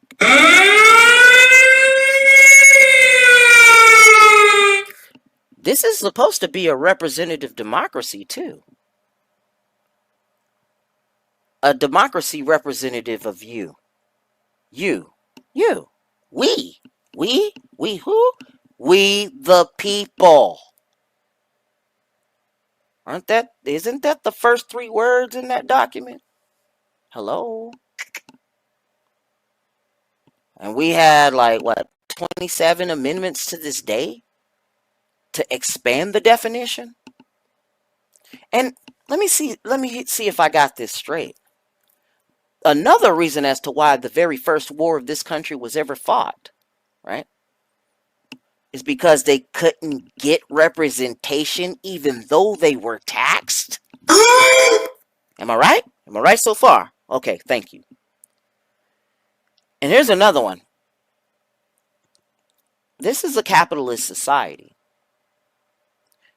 Founding fathers, or whatever you want to call these guys, slave masters, and all this shit. Fine, cool, go ahead with that. But check this out. We're a capitalist society. And I'm an unapologetic capitalist. That's right, Seraphim. Democracy is mob rule. Okay? I know that. It is. However, we have a thing called checks and balances. I know you know this, right? This is 7th grade shit. That's why we got 3 branches of government, bro. Well, which is fucking strange enough because 1 out of those 3, we can't vote for them. And they have no term limits and they can serve for life. But I bet you ain't complaining about that because most of them have been picked by Republican presidents. Right? Right. Now, mind you, 1 of them is a cuck out of the 6. I get that. 3 of them, though, have been chosen by the guy that's going to take office in about 2 weeks. Calm down, bro. That's all I ask. I raised my right hand to defend this very land from enemies foreign and domestic. Oh, how you doing, black people? Look, you can say whatever the fuck you want. Pan-African, pro-black guy. Let me tell your 90s hip-hop listening ass. You ain't going to Liberia, are you? You're not going to Monrovia, are you? That wasn't for you, Seraphim. That was for the guy that was trying to get all pro-bliggity with me the other day. Big up, by the way. Guys, can we be American for once? Yeah, we've been here for about roughly 450 years. That's if you're not, second generation, first, second, third generation African American. But come on, bruh. You're a descendant of African slaves. I get that. Get rid of this notion that you're a prisoner of war. Get rid of that shit. If it wasn't for this land, you wouldn't have a rise in IQ. You wouldn't have a higher standard of living. Now, yeah, we had gotten fucked over. We, meaning our ancestors did, but that is not directly happening to you. And if you are over the age of 70, you damn sure know that that is not directly happening to you. Even if you live in the South. And if it is, it's too few and too far between. If you really look at it, if you keep on this path, you're going to be creating the enemies you're fighting. Good. I think that's what you want, huh? Freedom got an AK, right? California. Do we know how to party? Do we really know how to party, Californians? Because a lot of y'all come from there, and you on the other side of the fucking country, in the eastern seaboard, New York, you be doing this shit too. New York, bitch. Shut the fuck up. Okay? You have had a good 50, 60 years of spreading out propaganda all over the nation. Yes, I'm from the Deep South. Okay? I know what this is. But can you shut the fuck up and be an American for once? It ain't gonna hurt you, bruh. You like that dollar, don't you? Huh? You like that, what do you call that? That illusion of sovereignty and power, don't you? You like the power that the dollar brings you. Why are you spreading this woke shit? Oh, you're trying to fight the power that be within. No, motherfucker. Like my man says, it's a really big club, and you ain't in it.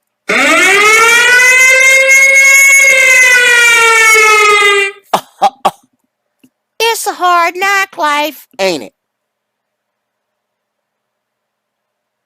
Cut that shit out, bro. Because now that you're associated with this motherfucker, you're going to go through the same shit that every other group that tries to take the power. Don't give a shit if you are a Margaret Sanger or a J.P. Morgan or a P. Diddy or a motherfucking what's that other fucker's name and shit that keeps coming up, you know? Give a fuck. Who cares? You know? It's kind of a damn shame how we citizens, right? Natural born and raised have said the fucking Pledge of Allegiance from the time we were born up and until the present day, right? And we go to sing the Star Spangled Banner, and we can't get past the first verse. You know what I'm saying? We can't even get past the first verse, but if you bring somebody in from, let's just say, Asian Mexico, the Philippines, let's go with that. You bring them in, they'll sing that, they'll sing the second, they'll sing the third verse, at least give you knowledge of the first 10 amendments of the Constitution, and some of the more significant ones afterwards, even if they don't know all 27. Right? Oh, here's another thing, Karen. Yes, you, American suburban white mom. Yeah, the one that usually changes everything. And yes, let's keep this real. Karen does change shit. Because every time she whines or cries about it, that same demographic gets whatever the fuck she wants. You know this. It's not William Cartwright running shit. Karen's running this. And y'all wanna, you just wanna look to the other side. Oh well, whatever the fuck, let me get up off of that. Now, Turdo. Yeah, I lost a few of y'all in there. Y'all can go away, it's cool. Yeah, whatever.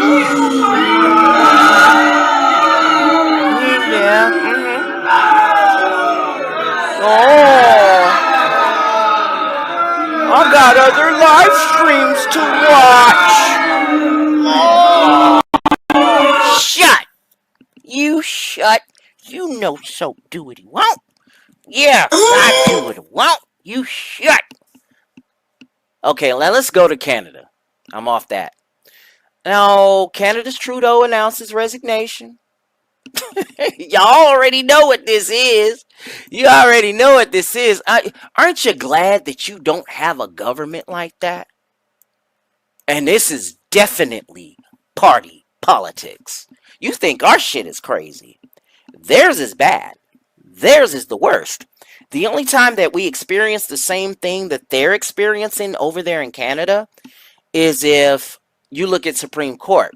Because we choose the president that gets confirmed by the Senate that ends up serving in a branch of government that we cannot kick out. We can't kick them out. And they have no term limits. They can serve to the day they die. Ain't that right, Ruth Bader Ginsburg? Yep. So it's a good thing that, oh yeah, yeah. I mean, and he is the official Mangina. He's got one more year in nomination for the Mangina of the Year awards. All right, he's back in the running. Go hit up Raging Golden Evil. Put Raging Golden Evil, Raging Golden Eagle. Yeah, Raging Golden Eagle, RGE. Oh my God, how did I get that wrong? Oh no.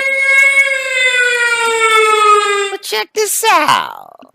He's finally getting the shit he's getting, and the chickens are coming home to roost. Let's talk about Castro's little love child right here, right?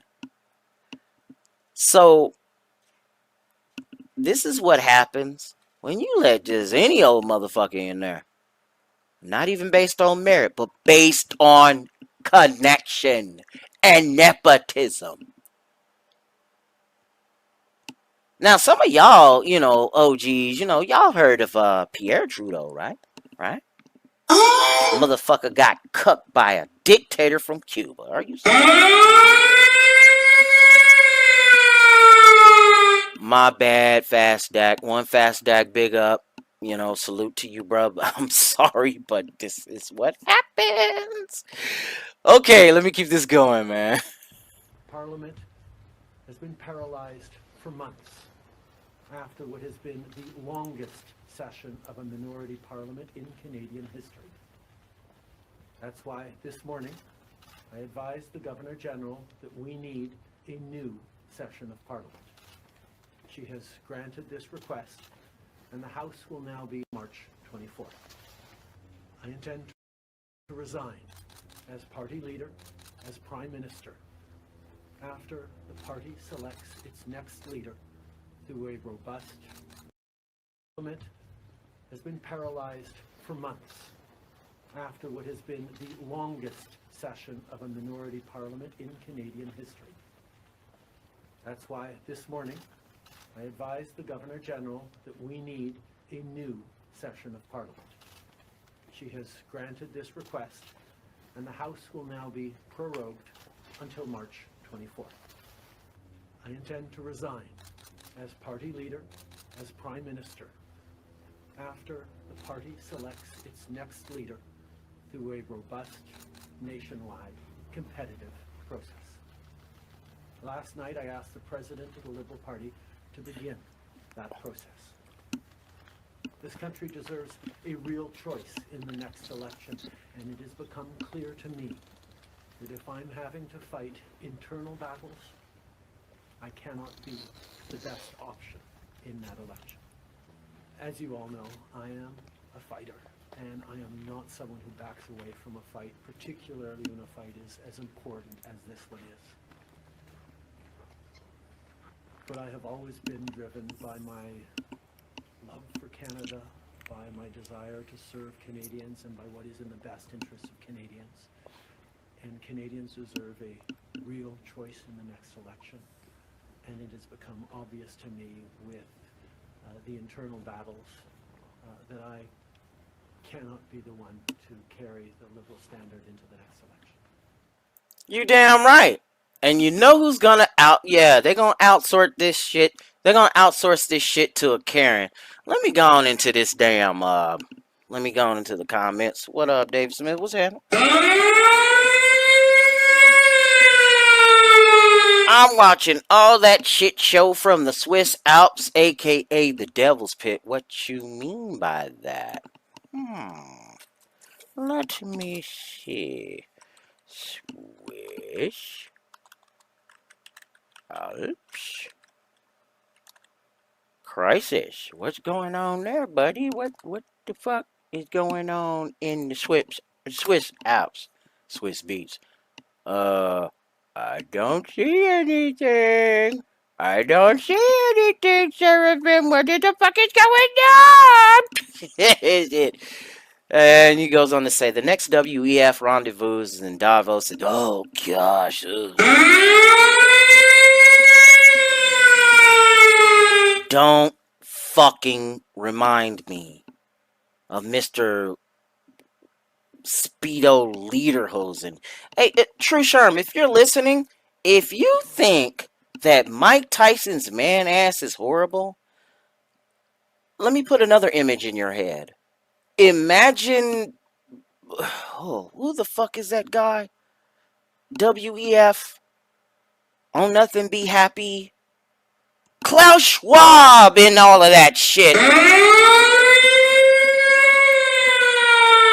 Now, this might be AI. I kind of think it is, but then again, I disagree. He would probably do some shit like this.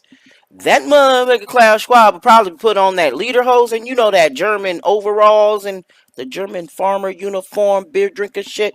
You know what I'm saying? He'll put that on. But imagine the bottoms. You know what I'm saying? Is a Speedo. There's a picture of that shit going around. I do not want to show you that. Alright, let me keep going. Oh, okay, mister. Alright, I see where you're going with this, Rick. Even though audio say I stay rocking with soul. You know what I'm saying? I stay rocking with that nigga, right? Alright. Okay. Yeah, man, to keep me from fucking around here, I'll just go ahead and I'm not going nowhere. We gonna be here, boo boo. We ain't going no motherfucking where. We ain't going nowhere. I ain't taking no break. I ain't taking no motherfucking break. If you are here, wanna kick it with the soap? 2 hours in?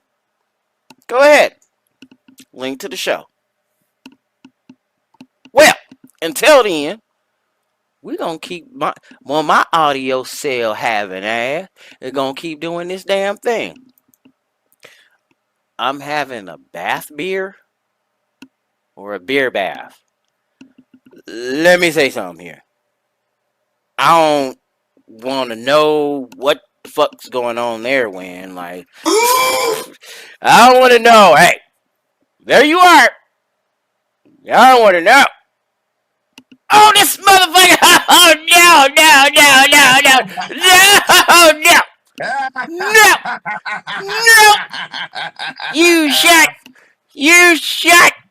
You shut! Oh God! No! My hand is, dude. I am gonna be highly attentive to this mouse right here. If you for one fucking second, you bastard, if you for one fucking second get up, this shit is over. My hand is on the motherfucking, yeah, David, look at this shit. Like, what the fuck? What the fuck? What the fuck? Yo, if this motherfucker gets up, dude, that end stream is on. I don't give a fuck what this is. You ain't gonna be my first strike of the year, you son of a bitch. No, you better stay your ass down, nigga. Don't you get up, bro. Don't you get up, bro. Don't do it, bro. God damn it. Oh, Tico, why did you deal with this guy back there? I swear to God. Holy shit. Yeah, exactly, David. If this motherfucker so much as just looks like he's getting up to do anything, if he so much as looks like he's gonna do it, he's out. I'm gonna get him. I'm gonna.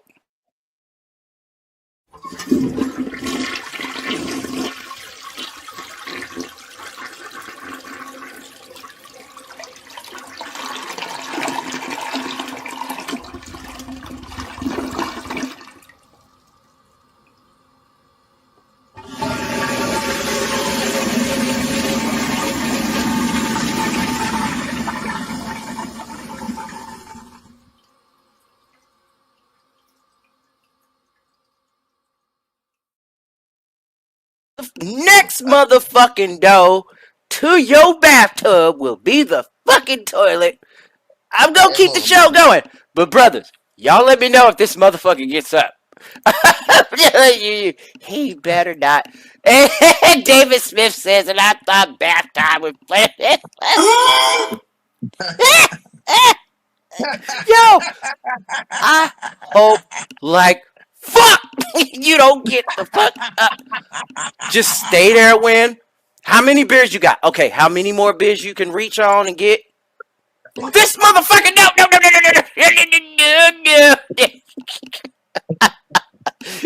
How many do you got?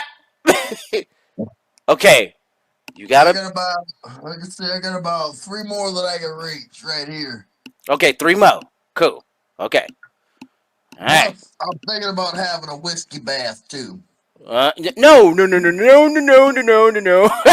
the fuck? Ah, no. Yeah. What Guess the what? fuck? No. Isn't that cute? But it's wrong! Anyway, fuck. On my fucking show, like what the hell, man? Okay. We go. Okay. Ah. Okay. Yeah. So the warning's out. The warning's out. David Stevens, when do you fuck? Goddamn you, sir. Yep. Yeah, he's got the grenades. They issued him a hand grenade. Hurrah. They issued him a hand grenade. Hurrah. They issued him a hand grenade. Gee, look what the mess he made. We all won't make it till the summer of 2006. 26. Sorry. Anyway, so what the fuck? Michael Livensberger, family question narrative. Says he was a huge Trump supporter and would have been able to make a more sophisticated boom boom boom after he allegedly offed himself prior to blowing up Cybertruck. What the fuck you think about this shit? Okay, first things foremost, it would have made if he would have basically put that cord on the A frame, the B frame, and the C frame, and all up and down the frame, it would have made more shrapnel. Elon Musk, now, for as ugly as fuck as the Cybertruck is, and It is. for functionally brain dead its mechanisms are, there's one thing that I will give fucking Cuck Elon credit for. Designing a Matchbox motherfucking car. You know, a Matchbox 20 or a Matchbox 20 car. You know? I will give Elon credit for designing a Matchbox 20 car. You know what I mean? Well, thing goes is that I had seen this one what was it, a video of a top general in one of those Eastern European countries that's going to war right now, and he's using it, but you know, he thought that it was a bulletproof version of it, like he got a bulletproof version of it, and the motherfucker, I mean, that bullet just went pew. What he did not know is that this is a smartphone as car. This is not a fucking Sherman, Jackson, Howitzer, T-34, Type 34, or a motherfucking whatever. It's not a It's combat car. It isn't. It really isn't a combat car. Let me explain the difference between the Tesla Cyber child or toddler fucking drawing diagram, whatever the fuck they call it, and a combat vehicle. First things foremost, it weighs as much as a combat vehicle, but it's not a combat vehicle. No shit. Now, I've driven combat vehicles. A Humvee, a motherfucking Humvee. Same weight is what this Cybertruck is, though. Like for real? Roughly, Okay. you know, roughly the same weight. Now, I will tell you that the only reason the drive Cybertruck handles as well as it does is because it's assisting the driver. Okay. Damn. It's assisting the driver. And I drive like we vehicles say, it is a smartphone on wheels, basically. pretty much. I drive vehicles that does not have the freaking assistance system of a goddamn Cybertruck. First things foremost, Cybertruck is strictly fly by wire. I'm still the vehicles that I'm running with still run on a power steering motherfucking pump. Yeah. And They still half the doing it. damn time that son of a bitch don't work. Hell no. Hell no. And they're connected. Oh, and don't let that be a fucking Dodge. I hope the trucks are not designed that way, but I think they are. Like, okay, in a Dodge car, the wheel that's working the air compressor, that's working the engine, that's working another vital function in the car. I forgot what it was, but if that belt snapped, it's all gone. Man, if that bell snaps, the only thing keeping that son of a bitch running is the fuel pump. You had better not shut that engine off ever. Yep, I went through it. Dodge Stratus, 1990. But the thing is on a Humvee, if that belt snaps, you had better never shut that engine off because you'll never get that bitch started ever the fuck again. You know? You will never get that bitch started ever the fuck again. Oh, You will drain the battery before the son of a bitch ever starts. damn. You know? Look, Yeah. me personally, I'm literally, because I've been driving these Humvees for so long, I'm literally the go-to guy to get a damn near dead truck started. You know? All right. I tell people, like, stop what you're doing. Look, let me deal with it. I pump the brakes up a few times. Hit the glow plug a couple times. Get that air up the temperature in a cylinder. Push the brake. Put pressure on the brake. Turn the steering wheel. Turn the engine on. You know. Yeah. Yeah. The old fashioned tricks to get a battery with a low charge to crank that bitch over. Long-term problem is that they're gonna be working that wheel a little bit more, and when that does happen, that CV axle is bye-bye. No more suspension. Yep. Fuck. We ain't got a fuck. We got a suspension, but it's a pain in the ass because I'm dealing with up armored Humvees. Yeah. The Chevrolet ones or the old school AM Generals? Jam. Fuck. General Motors. And they stopped doing them now. They're no longer producing them now. They might as well Because- sell that shit back to Dodge, back to Chrysler. Well, the thing is that they stopped doing them now because now they got the new Oshkoshes, What's that? the Mat V's and the MATVs. Oh yeah, yeah. The ones that they had started using in GWatt right now. Yep. Well, but back in GWatt, but Hey, look, I only guess what? seen one here in town that is like, for regular consumer. But what you saying? I'm gonna say this. I'm probably one of the last people to ever get their expeditionary and their goddamn motherfucking regular global warm GWatt metal All right. and a national defense medal. I'm probably one of the last people to get both of those. I'm old, like I said.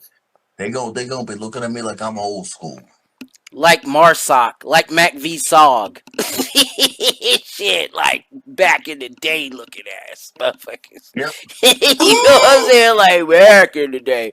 And I don't see very many shit, I don't see any support nowadays for the MacVsog and shit. Some of them are dying off, and we got American Legion in this motherfucking town like it's nobody's business. Yeah, I'm gonna tell you this much. I'm gonna tell you why they're dying off. I'm gonna tell you why they're dying young. That motherfucking smoke pit registry is a fucking joke. it's their time. And then shit, here's another thing. That damn Agent Orange was no damn joke. Even if you were conventional regular. We're talking Right. about units that had Your at people, least 50% casualty. if you were able to have children during Agent Orange, your children are fucked. Oh, yeah. No wonder we've been seeing a lot of these autistics and aversions to foods and shit like that. They might want. I think they're checking into that. That's probably what that Well, is. let me tell you this much. You got between motherfucking Agent Orange and the burn pit registry. You got motherfuckers that we are about as fucked up as they come. Yep. And don't let them be black folk. That'll be the crack epidemic you put in there too. Yep. Also, you know what I'm saying? Like, what the fuck? So in this, yeah, You look here. Remember when I used to say that black people ain't gonna survive another motherfucking world war? well, fuck no, cause shit, we barely survived the second one. We barely survived the second one. We barely survived the Vietnam and the Korean War. We barely survived the motherfucking war on the first goddamn Iraq war. We barely survived Grenada. We barely survived Beirut, Lebanon. We barely survived goddamn the war on terrorism. Oh man, and shit, don't get me started on the And we ones that were assisting MacVsog. One exactly. one of which just got out of prison. One of which just got out of prison, and he was in all sorts of covert shit going on in Detroit. Exactly. Let me tell you what's going to happen if we get to another war. Well, our population is going to drop from motherfucking 13 or 14 to motherfucking 3. We Yeah, will be at we will be at Native American reservation levels. and I see that in my eyes every day, every time I get out this door where I'm at. You know where I'm gonna I'm tell at. you something. I really want to say another. Really want to make another communitas done for you. And then I'm gonna tell you why. Long-term effects, at least Mm-hmm. that. What we're talking about now, at least that. Yep, I'm gonna tell you this much. It's like first things foremost, we are 13% of the population and dropping. For now. For now. For now. 13% No and wonder they're talking about reparations. But if we do that, we'll end up like the other one. But go ahead. exactly. They're talking about reparations because we're dropping. No We are wonder. motherfucking dropping in population. No wonder. You know? Shit. Yeah. Yeah. Yeah. Because at first we didn't. This is why I say we never should have gotten for reparations. Because that would literally drop our population below stability levels. You know, that would have dropped that would mean that our population is about to drop below stability level. Correct. I mean, remember when Trump's first term had the lowest black unemployment ever? Yeah. Most of that was at the end of Hope and Change's second term and all of Trump's. But now Trump heightened up the H-1B thing, restricting it from having these pajeets, dare I say, from taking your gerbs. Look, we're living proof. If you gotten it right, Americans will do those entry-level jobs in tech. Now, Elon and Haji Bajit want to make America great again by importing these foreign asses into the country to make more white-collar jobs get taken from all of us. This is bullshit. And I'm gonna tell you why. First things foremost, Our education is shit. Oh yeah. Absolute dumpster juice, flaming dog shit. And we You were know. funded really good. Look now, but basically, I'm gonna give. I'm gonna combine them both. Let me break this to you here. The next, like I said, we don't want a we don't want us we don't want. There's two things we don't want as black people: a civil war and a world war. And it could Right? happen at the same time right now, And bro. it can happen at the same damn motherfucking time. And Y'all you know keep what's this up? shit up. You might be getting a Waluigi with a fire flower situation. I'm gonna say this. I've said this. I've been trying to warn motherfuckers on Facebook Yeah. before I ever took the motherfucking red pill. Yeah. Before I ever took the motherfucking red pill, when they started when they started to try to burn the flag, they started defecating on the flag. I'm like, look, man, I'm trying to warn y'all. They going to elect somebody that y'all ain't gonna like. Mm-hmm. And you know what the fuck I did? I called when they elected the goddamn Donald Trump the first time. I says, see, I told you so. I literally seeked that motherfucking emotional ass bitch out and said, I told you so. Mm-hmm. I tried to warn you. And because she's called me a master level coon, I'm like, says, I told you so. I warned you. Master level coon. Master level coon. I'm like, okay. Okay. I tried to warn you. I told you so. Oh. I'm gonna tell you, I told you so. You probably should not do that stuff. Well, you're Because talking to the population that would lockstep vote. Now you're starting to see in the voting statistics that one part of that community is starting to go away from that. A new political flip. Go ahead. which basically brings me to the day. We are Mm-hmm. let me tell you something. Let me tell you the unpopular truth about black people. Mm-hmm.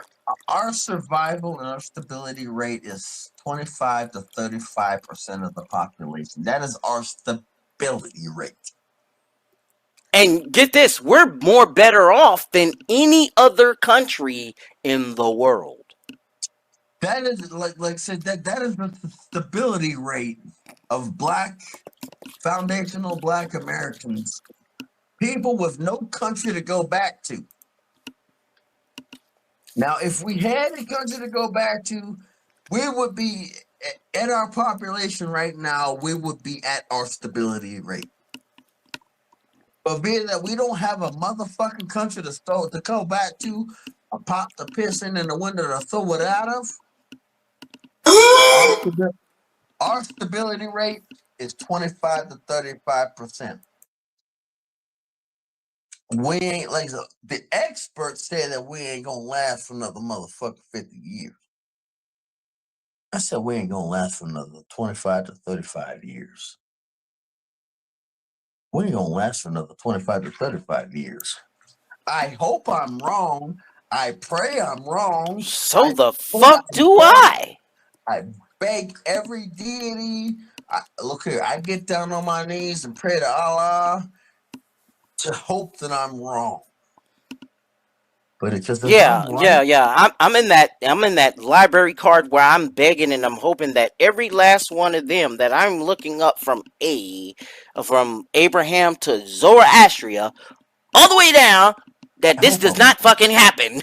You know what I'm saying? because if I'm wrong, if I'm right, Mm. that means this shit's pretty fucking bad. Yeah, I mean, Rick say the most dangerous place for black folk ain't a war zone; it's their mother's womb. Oh, Post-abortion exactly. legal. The thing, Ugh. and I'm gonna tell you why it's the most dangerous place post-abortion. Because as a black man, first things foremost, I want you to look at all these chicks that are literally fucking talking shit on black men. If they were to have a black son, a son that's a son, look here. Do you remember Screwhead? Screwhead? Hey, yo, what happened to Screwhead, man? That is. I ain't heard that name in years. Literally. I don't know. Houston fella. T1 Hamilton. Let me tell you something here. Like I said, Screwhead, he was volatile. He was a good dude, but volatile as fuck. I respect him. He respected us. He respected you, for sure. us. Yeah. I mean, I wish I could have done more for him. Yeah. I really do wish I could have done more for him. I talked to him. I tried to keep him from going. I tried to get him out of the situation. Like, well, look, man, you got to leave your mother. You got to leave you got to leave them alone. You got to get the fuck away from them. Because his family was toxic. Oh, yeah. Look, the thing is, the reason I say that is because so many people are living like Screwhead. So many people are living like Screwhead. And the thing is, like, if they don't get you in the womb, they'll get you after you come out eventually. If they don't get you in the womb, they'll get you into a tomb, right? I mean, shit. I'm worried about. I am literally worried about Screwhead. Yeah. Hopefully he knows and he's watching. Because yeah, we was one of them, we were these fellas that had that. You remember that trolling ass post that Pictionary did? MagPal Pictionary did, right? That had you, me, Mr. Forma, Screwhead, Mr. Elite, I think True Sherm, all under Hammerhand as though we were handmaidens of white supremacy and shit. Remember that shit? I remember it. I remember MGTOW Pictionary. Yeah. I remember him. It was, liberal, steady, and then he thinks he's trying to be MGTOW, but he ended up joining forces with this Miss Elite character. Yep, I remember that. I remember that. And so they showed all this shit, talking about we were like house niggas and shit, like we were like handmaidens to Hammerhand's thing. First things foremost, That's I'm a first thing foremost. Hey, look here. What I want to say here when I goddamn open my damn mouth. Yeah. What a lot of black women are doing in 2025 is basically all you have done is vindicated Hammerhand. Basically, you vindicated him. You vindicated Hammerhand, and I'm gonna tell you why. When you said that you ain't gonna deal with no more black men in 2025, you vindicated Hammerhand. You vindicated me. You vindicated Renegade One. You vindicated goddamn freaking MGTOW Savior. You vindicated. Here's a quarter. Oh yeah. There it is. Remember that? Remember that? Remember that? Wow. Remember that? Wow. Hey, you know how my face. You know what? Dang. Did they even know that was before I ever showed my face? House Negro of the Month, bruh. House Negro of the Month. Remember that? That was before I ever showed my face. Left to right. You got Mr. Elite. Then what he thought was me, which is my uncle. Then Mr. Forma. Let's go up a little bit. There's Sifu, Black Irish, may he rest in peace. JD Miles, Tico Trend, You and then said Screwhead. go ahead. Yeah. They did that was before I ever showed my motherfucking face. Calling people house names. And I'm gonna tell you this much. Yeah. Do you remember when I took silent pot shots at MGTOW Dictionary? That he didn't get it quite right. That he didn't get it at first. Yeah, David Smith, this happened. Shit, bro. Yes. That was a long time ago. That happened. I mean, literally years ago. You know what I'm saying? This is when I got into the game. This is when this is like when I was starting out. Now, Win was still doing his thing. This was back when Red Pill in the Wind was called MGTOW in the Wind. You know, back in those days. I got the receipts.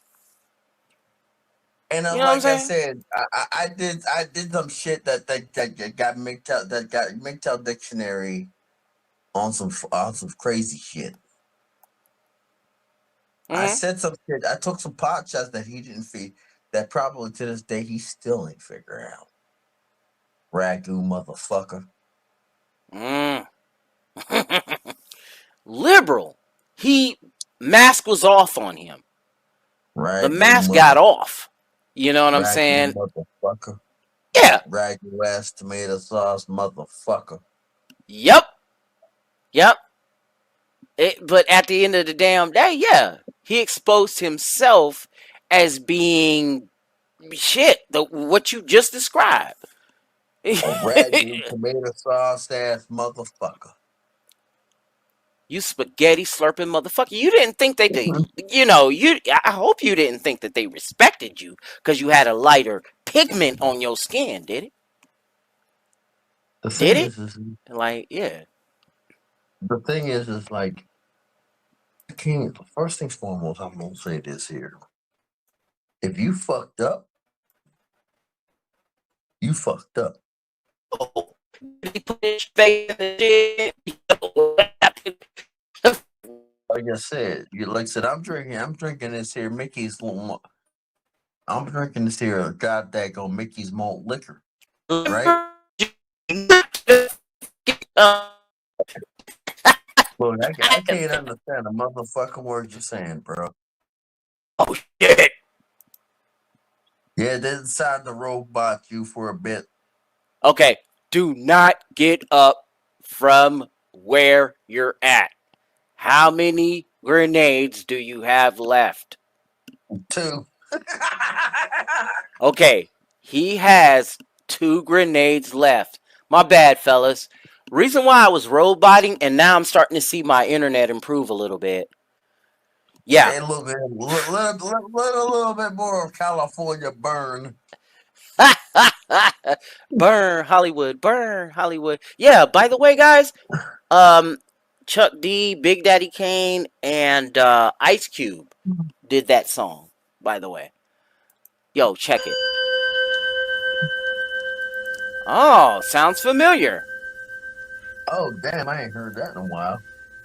I'm back, David. I'm here. See, this is when it happened. Let me take y'all back. Go on a journey with me.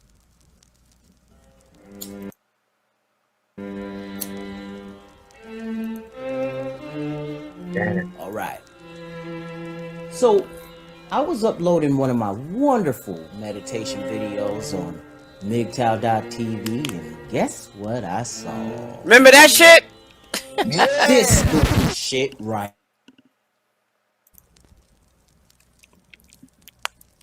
That shit. Look. Okay. This is when I roast them. This is when I roast them. You what? You been on Hammerhand's dick before he jilted you. That's what it is. You see this goofy shit right here. Look, clan picture with Hammerhand as some Grand Dragon with what appears to be Mike the MGTOW Man, Kendall Rican, Mr. Hate Vicious, Sydney MGTOW as clan members, and then at the bottom it's Mr. Oh, that's who that is! Mr. Hate Vicious is on the left of this, and Kendall Rican on the right. What? Remember that? Mr. Former right there. Sifu up there. You got JD Miles 3 up there. Big up. You got Tico Trin up there. And some other melanated brother. Now, at the time, I did not think that was... I didn't know Screwhead's name at the time. Until after this. Black people. Race bait much? Sounding like... I remember. Let me bring this to you. Religiously ripping into the...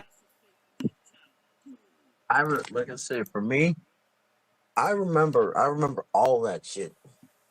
I remember, I remember Richie Romance. Oh, yeah, that happened after this. This happened right after this. That was happening right after that. And then Tico burnt him, too. You know? You remember when I decided that enough was enough of that motherfucker, and I just basically said what I was going to say? Yeah. Oh, and he was there. He was there. Yeah. Like I said, oh, shit. Like I said, I was trying, like I said, look, you remember that day when I said enough was enough, and I just basically said, you know what? I'm just going to fucking go off on this motherfucker. You know? Didn't fly off the handle at all. Exactly. You know, it was calm, cool, collected. And it was all signed, sealed, delivered. Yeah. You know? Yeah. Hell yeah. And yes, David, I mean, shit. Mr. Hate Vicious is still rocking right now. Big up. But yeah. But look, this was what Pictionary was trying to do. He got as many black people on this picture, on this, pasting as possible. True is not there. True Sherm's not there. Big up, my brethren. You were not there when this was going on. He didn't know my face. He didn't know my damn face. Exact. That's when people thought I was white. He looked at, he put up my uncle's picture. Come on, bro. Thought it was me. Thought it was you. Do we look like BBD, you hoochie groupie? It was crazy, man. This shit was wild. Yeah, he thought it was you. He literally thought it was you. The fuck? Yeah. Yeah, he thought it was me. This motherfucker. DNA on the carpet. You ain't got that smoke picture, man. Where's those receipts on the Howard Dare doxing, fam? Yeah, he was talking about doxing Howard Dare at the time. Extra butthurt because he didn't get attention. Because Hammerhand wouldn't respond to your little requests. You got some grandpa issues low-key. How is that alpha behavior? Where do they do that at? See, that was one phase of your stupidity. I let it slide. We was on the Tico Trend show together, right? Yeah. Yeah, I remember that. You fucked up and threw up teenager pictures out of context. Good luck as a content creator, because it's going to be an uphill battle for your stupid ass. You don't define me with your little Pictionary book or any other man going his own way, pussy. I don't control what Hammerhand says, nor any of the people you had in that picture. Keep my avatar out of your shit. No, wait, hold up. Keep it up there, because you already said some dumbass shit before putting Hammerhand sound bites out of context. And yeah, that was some crazy shit, though. Hey, yo, he still kept doing this, though. Yeah, you a fan. Yep. And this Photoshop job you did needs work. Where do they do that at? Okay? Since you talking black to us, I got you. Oh, he got more. Yeah, he learned a lesson. He learned a valuable lesson. I remember them days. Them days were volatile as fuck. You say the wrong thing, they going, you know? You know what I mean? Believe it or not, I still do miss them days.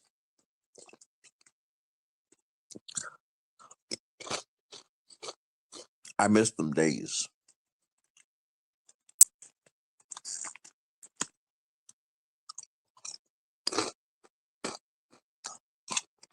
Those were the days when you could say what's on your mind, you know, at any given time.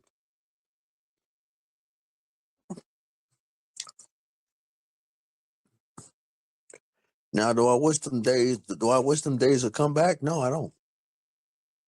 And they just need to move on.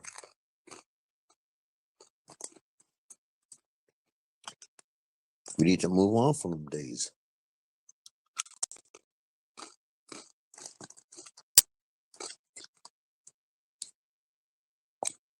So, you muted yourself. Hello, I'm How you doing? home. Yo, Cartel Princess, man. See, this was happening before you were pining for those days. Yep. Shit. This was happening before you was like on that. Like, oh man. Yo, but they arrested her, dog. I'm sorry. They got her, Hey, though. They got her, dog. Shit. but you remember when I was calm and when I started developing my calm, cool, collected personality, That shit. That huh? shit. Yeah. That shit. Yep. You was with us. You was kicking it. You know? Like remember Richie Romance when he decided to roast me? Oh. Now, decided to roast you? I didn't watch this fucker's videos when he was doing that bullshit. Like, what was going on with that? What was going on with that was I had called him. Mr. Lee got his number. Uh-huh. Mr. Lee called him, wanted to make one. I called him. I wanted to make sure that he was all right. Like, you know how I am. If Oh, this was back in the days where, you know what I'm saying, you were, you know, helping out. Actually helping out men though. Even if they Yep. especially when they were going through that bullshit. Right. Okay. Like, I literally told him, in order to keep your sanity, I told him, look, man, your daughter, or your son, your kid is gone.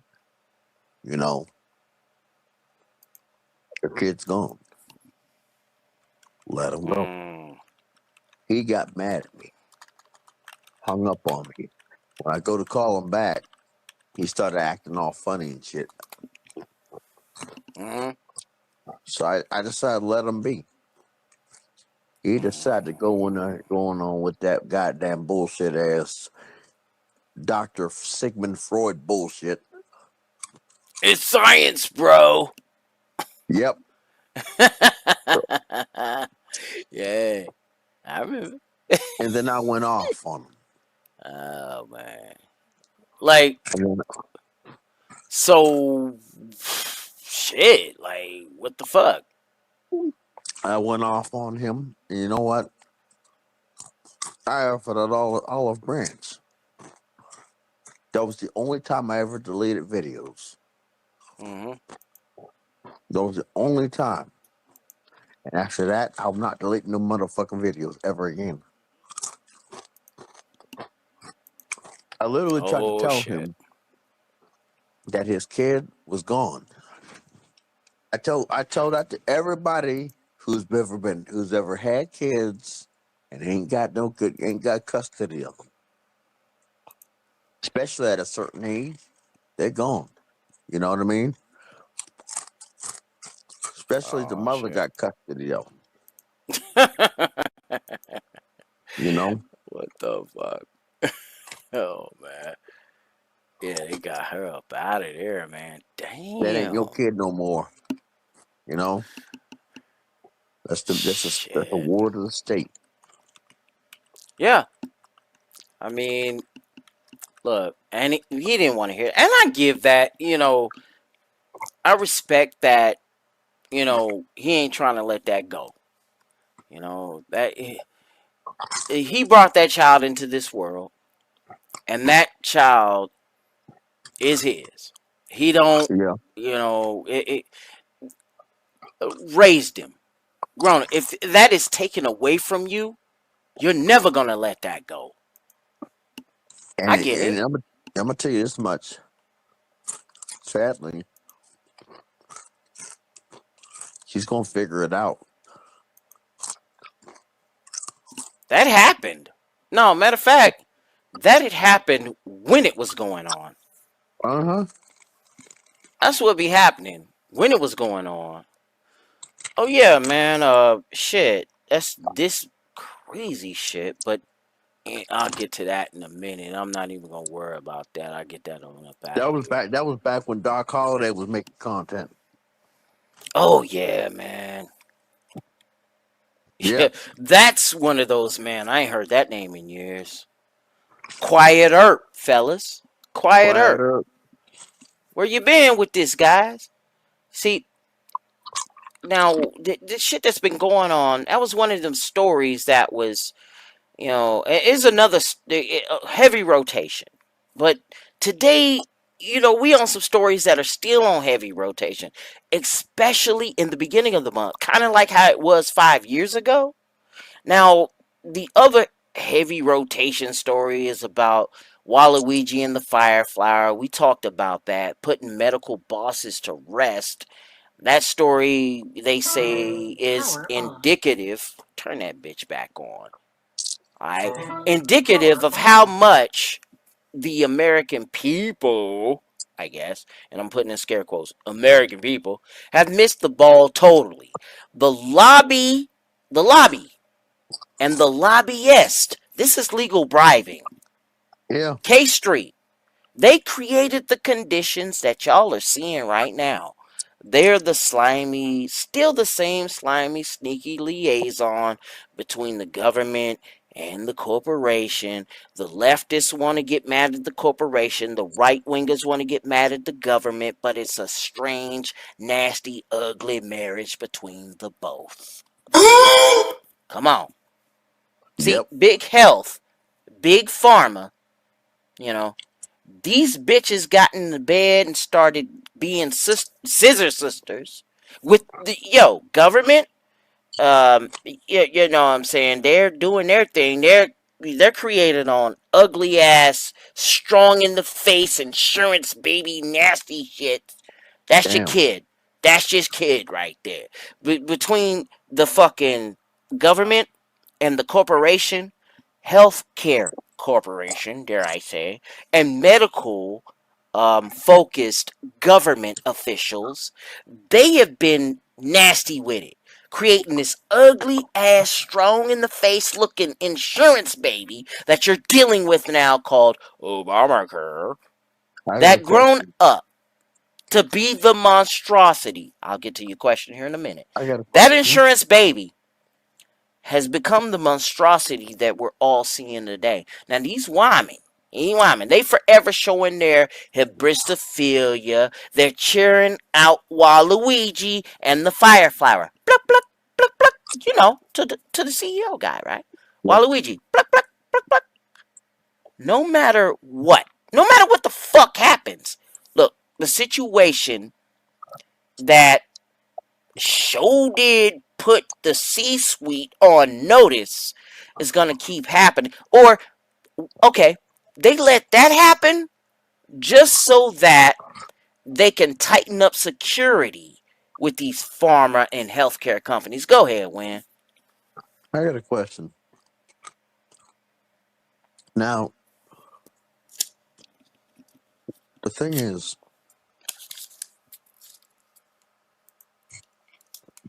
with all the legal bribery,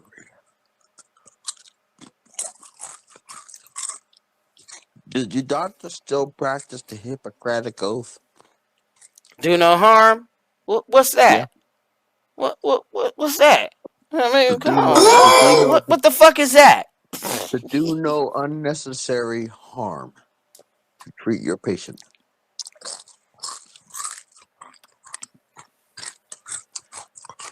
Yeah, David. Yeah, for real. You know, Now, I'm what up? surprised that nobody is capturing that.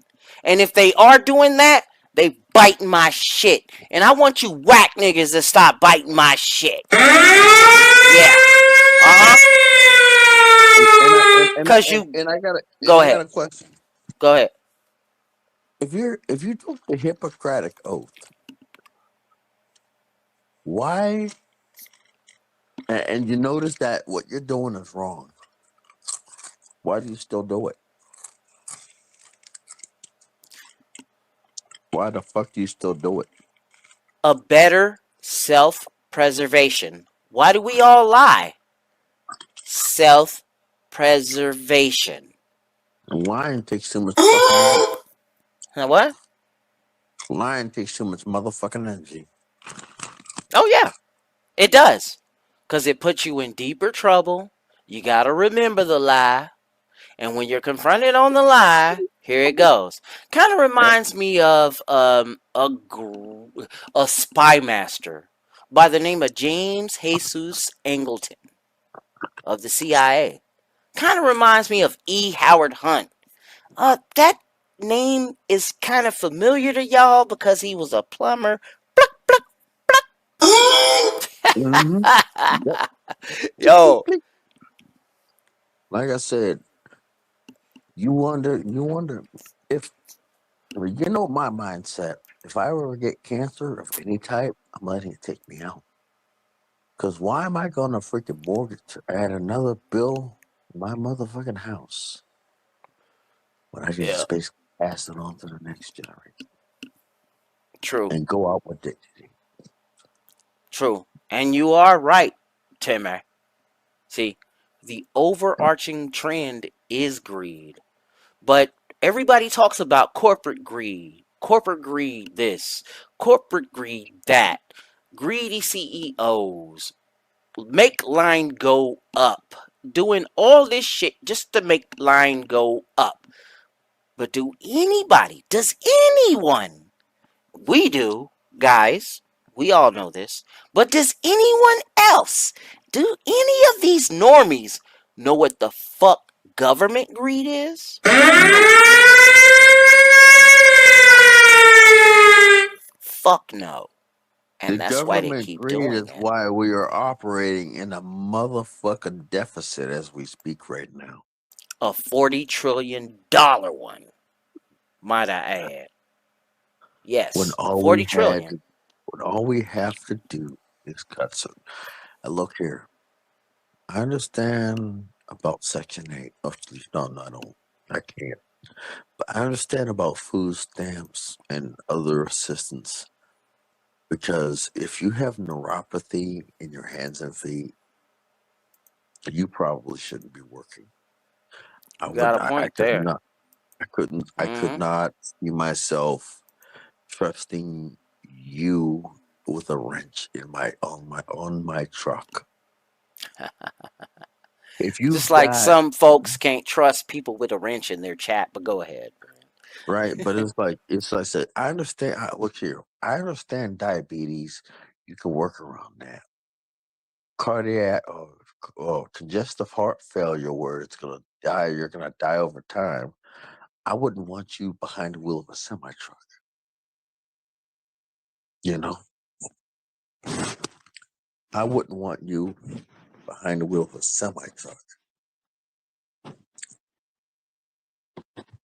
That, like I said, with congestive heart failure. Because if you got motherfucking congestive heart failure, that means at any time you're going down the road, keeping freight moving. You have a heart attack and then you're dead. You know. Now, neuropathy Here's the problem I have with neuropathy. You can barely feel the steering wheel.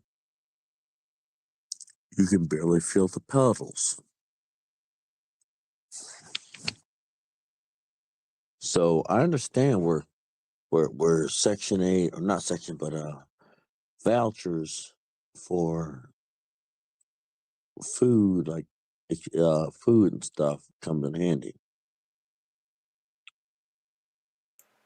But Oh shit. the crazy thing about it is they're trying to take that away from people, and they're potentially causing an accident because people gonna do what they're gonna do to survive. Whether it be get a CDL, get a pilot's license, get a ship captain's license, they're gonna do what they need to do to survive. You Yep. just better, to the first thing you better, like I said, this is called the American Unhealth Care System. Welcome. It's called the Unhealth Care System. Like I said, military is getting fucked just as hard as civilians are when it comes to medical treatment.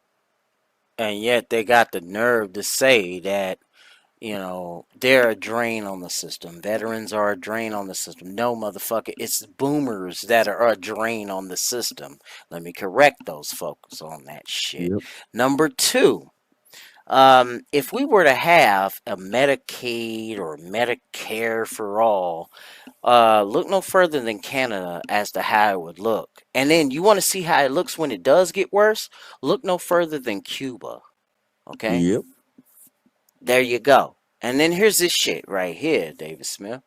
And he says, I mean, can we define success without greed, though? Everything is about moderation, right? Yeah, it's about Nope. moderation. Sometimes. I mean, shit. But then again, what motivates you to get out of moderation? Moderation meaning Your paycheck. mediocrity. Yes. Paycheck. Living from paycheck to paycheck. Unless see you figure how- out a system, but other than that, you Yeah. will live. You. Let me break this to you. Now, I understand there's some freaky ass motherfuckers in this world, and there's out of all these Earths we're here, there's a possibility that they got a whole another alien motherfucking race, right? Probably. So what will stop a lot of these chicks from doing some denting out some property and then transporting the playlist to combining playlists? What's going to stop them? Fuck. I mean, it's chicks like this that become chicks like my the mother of my child, the mother of my brother's child, the mother of this guy's child, which is Trey the Truth. I sure hope that he gets it, because I always seen there was something right about this boy. The fella, when the hurricanes were happening, the not Katrina, but the other ones that came up further, the latest hurricanes that were happening in Texas, Florida, all around Florida, Gulf Coast, from Texas to Florida. It wasn't the Hurricane Katrina, but it was further out. It was, and very recently too. Oh man, I forgot what the fuck that was, but he was helping men and women, families, rapper, might I add.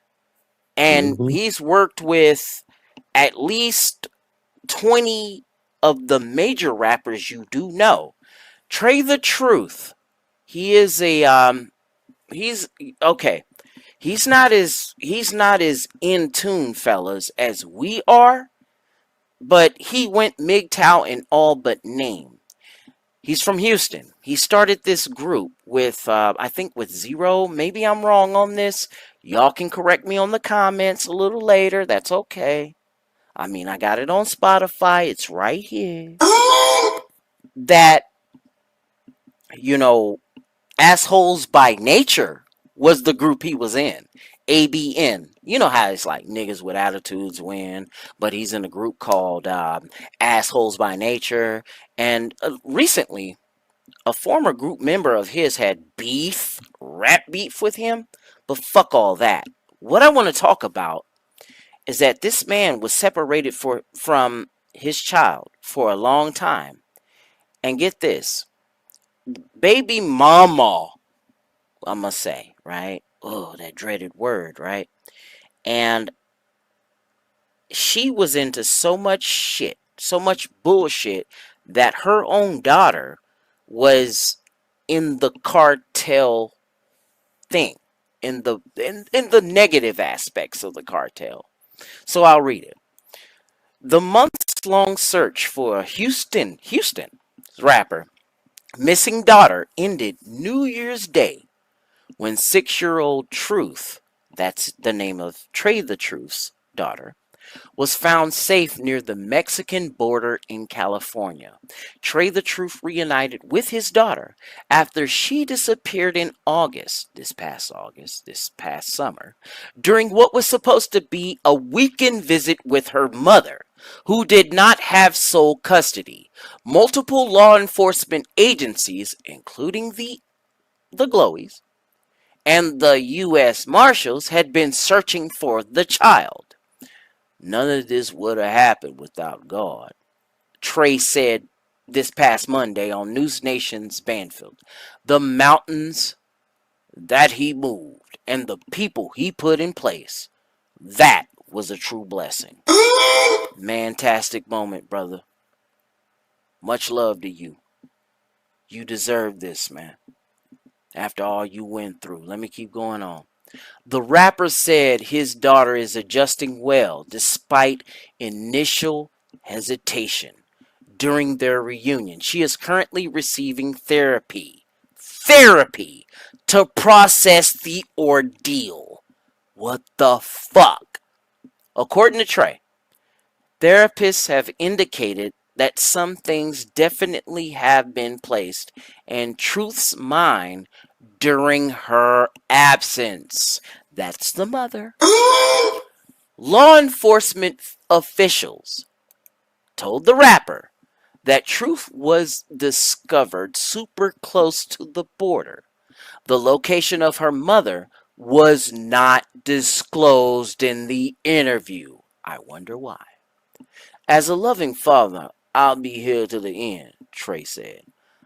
I'm gonna ride it out, whatever comes with it, but one thing for sure, she's going to know she's protected and loved. All right. Trey has since bought Truth a pet goat. You probably shouldn't have did that, Trey, but that's on you. You her daddy, that's okay. And says he's focusing on the healing process, taking things day by day, while letting his daughter process the experience at her own pace. A felony warrant has been issued for the arrest of the child's mother, Heather Cuevas. That's baby mama. Multiple agencies, including the FBI, U.S. Marshals, the Black and Missing Foundation, and the National Center for Missing and Exploited Children were involved in the search. Private investigators spotted Truth with her mother in Los Angeles in September. The custody dispute between Trey and Cuevas spanned 6 years. 6 years. Earlier in 2024, Trey was granted primary custody, with Cuevas receiving weekend visitation rights and summer visits. Trey said that his gaining primary custody, he's got primary custody now, thank goodness, may have triggered something in Cuevas, potentially leading her to decision to disappear with Truth. So, in other words, when baby mama knew that daddy was being a positive man, and wanted to get his daughter back from her. And now that he's making inroads to get her back, you know, the mama, baby mama, took her away, was taking her further and further away from him. Now, goodness knows what the fuck happened during this ordeal. Especially with the story, the part of the story where he is getting her back from the clutches of that. Okay, I want to set aside judgment, but I'm gonna do it. Fuck it. That evil bitch of a baby mother has took her daughter,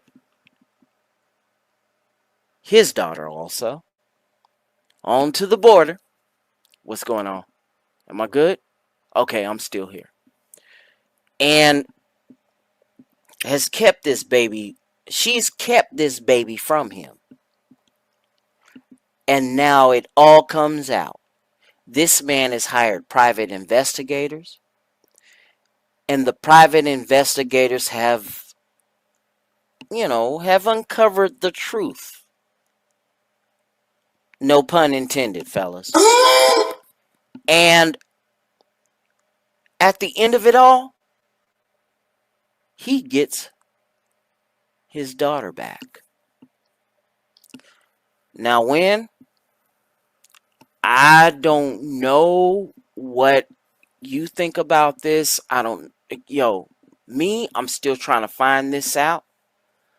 But one thing's for sure, this is a man-tastic moment. Like Poppin' Blake describes, you know what I'm saying? And that's a wonderful thing. This man is a rapper, a famous rapper. He's been in some ucky shit lately, but he's got his life together. He's rescued people during a hurricane. All right? About 3, maybe 4 years ago. And he's got his daughter back. His daughter was missing from his life. And now he's retrieved what was his. He's retrieved his child. Now, real shit. I mean, this brings me back to what we talked about back in the day with my kid. And, I'm not trying to pull no big, moves or anything. But this man has went through hell. Literal hell. And there is a cartel war going on the other side of that border. That child's mother is probably in the cartel. Probably in on all the bullshit going on with it. But this man, he got his baby back. The baby back, baby back, baby back, baby back. Okay, Timmy say, anytime women are unalive with any operation is destined to failure. No shit. Okay. But on this story right here, this is, I'm gonna end this on a happy note. It's great that he got her back. I always knew something was right with this boy. Now, if you're in a situation that's just as bad as this, a hell of a lot of men are going through this shit, and I feel your pain. I used to be you, really, fella. And it sucks. What I would like to do is, tilt my glass up, and, man.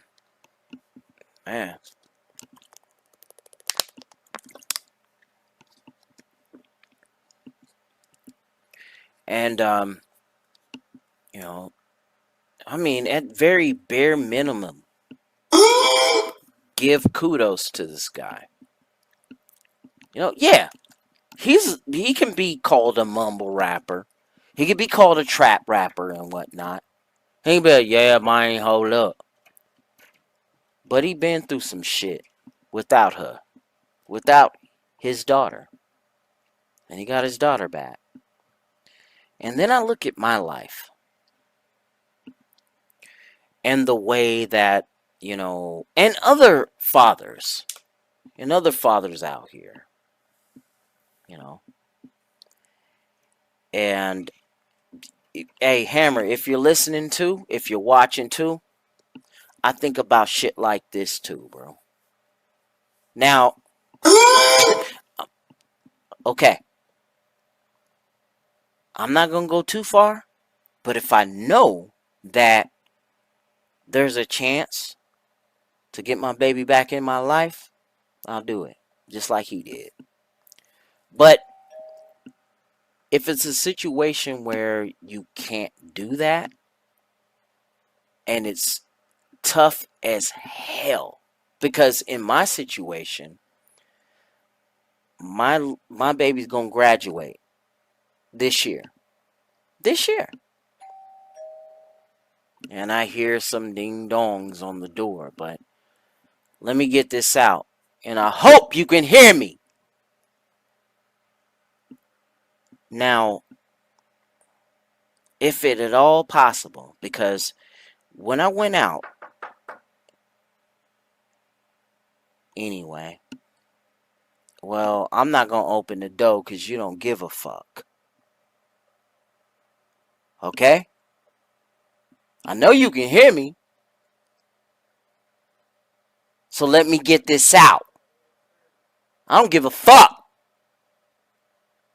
But if you give a fuck, listen. I don't care who that is. If I can get my daughter back in a way like this, that'd be nice. But I don't want to be a fool. You know what I'm saying? I got to see this through. I got to see this through. In my life. You know what I'm saying? I don't know, man. It's hell out here. And for you fellas that are going through what I'm going through, you know what this is. And I see where you're coming from, Win. You know? Accept it. You know? Go through it how you go through it. And I see where you're coming from, Win. Like, yo, forget it. You know? She's poisoned against you. Your daughter's poisoned. Because what we're going through is different from what Trader Truth is going through. What I'm going through is different from what Hammer's going through. Right? Some similarities here and there, but it's different. You know? And if I cannot, you know, maybe you're right, Win. You told this to Screwhead. You've told this to me. My bad, brother. But you told this to me. That's okay. That's okay. But this is what we go through. And from your standpoint, you are trying to show us the truth for what it is. No pun intended.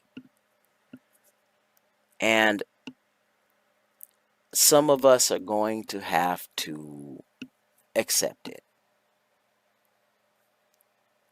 Which is kind of like a death sentence to us. You know what it is.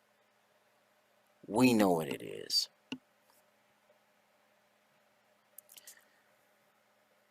Well, that's a story on as good a note as I can put it.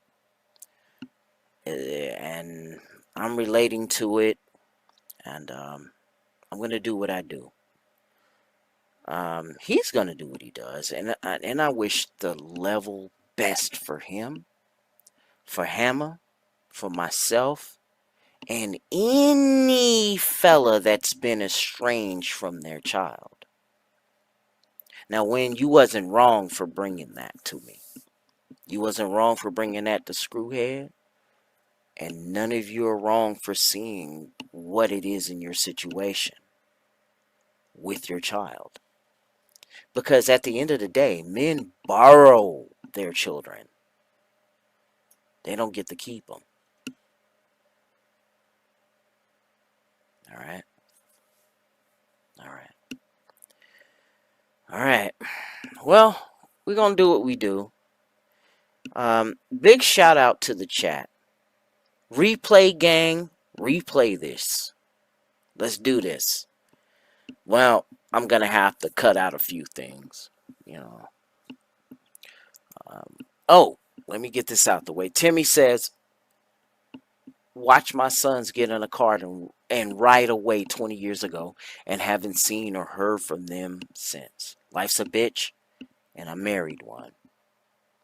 Life's a bitch, and you marry it. You ain't never lied, brother. You ain't never lied. Ain't a damn thing in this world is fair. But hopefully we can work back toward an equal protection under the law. Oh shit, at least I hope so.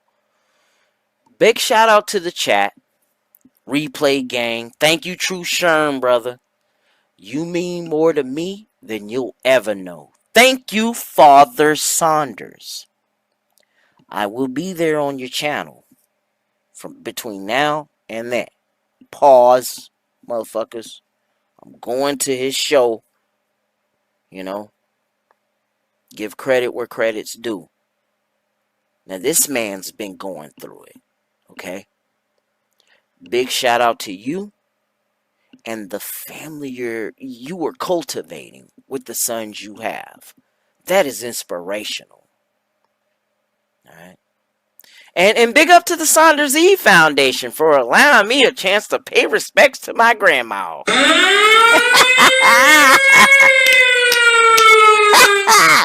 Thank you, Hammer, for the flight. To be able to pay respects to my veteran grandfather.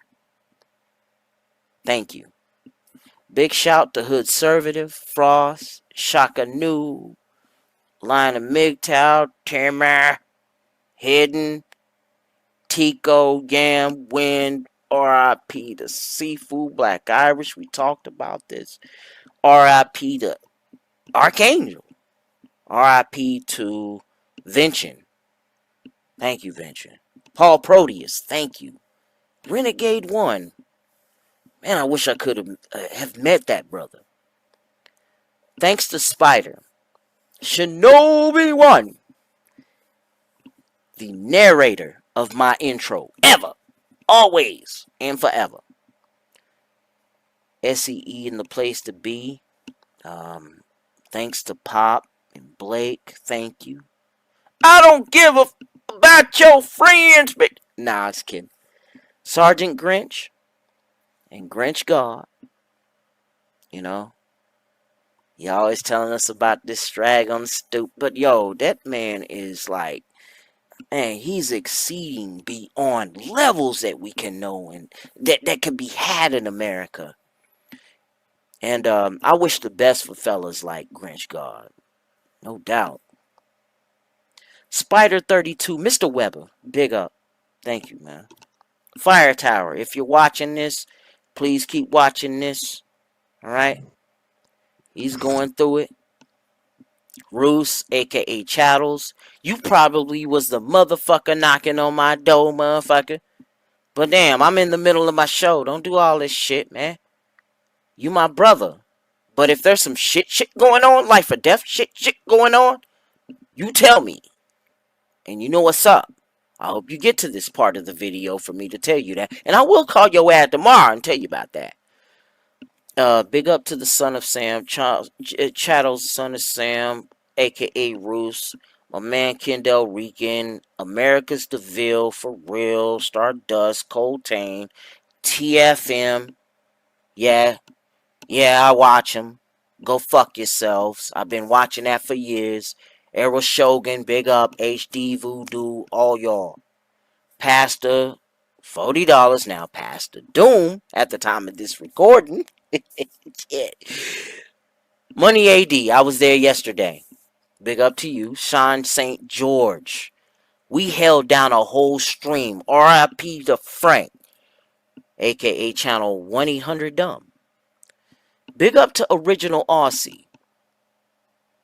RIP to Spetsnaz. Undead Chronic, thank you, man. Warband 2. RGE, Raging Golden Eagle. And them waifu titties and shit. And them dragons. Mr. Jiggling. You know what I mean? Shit.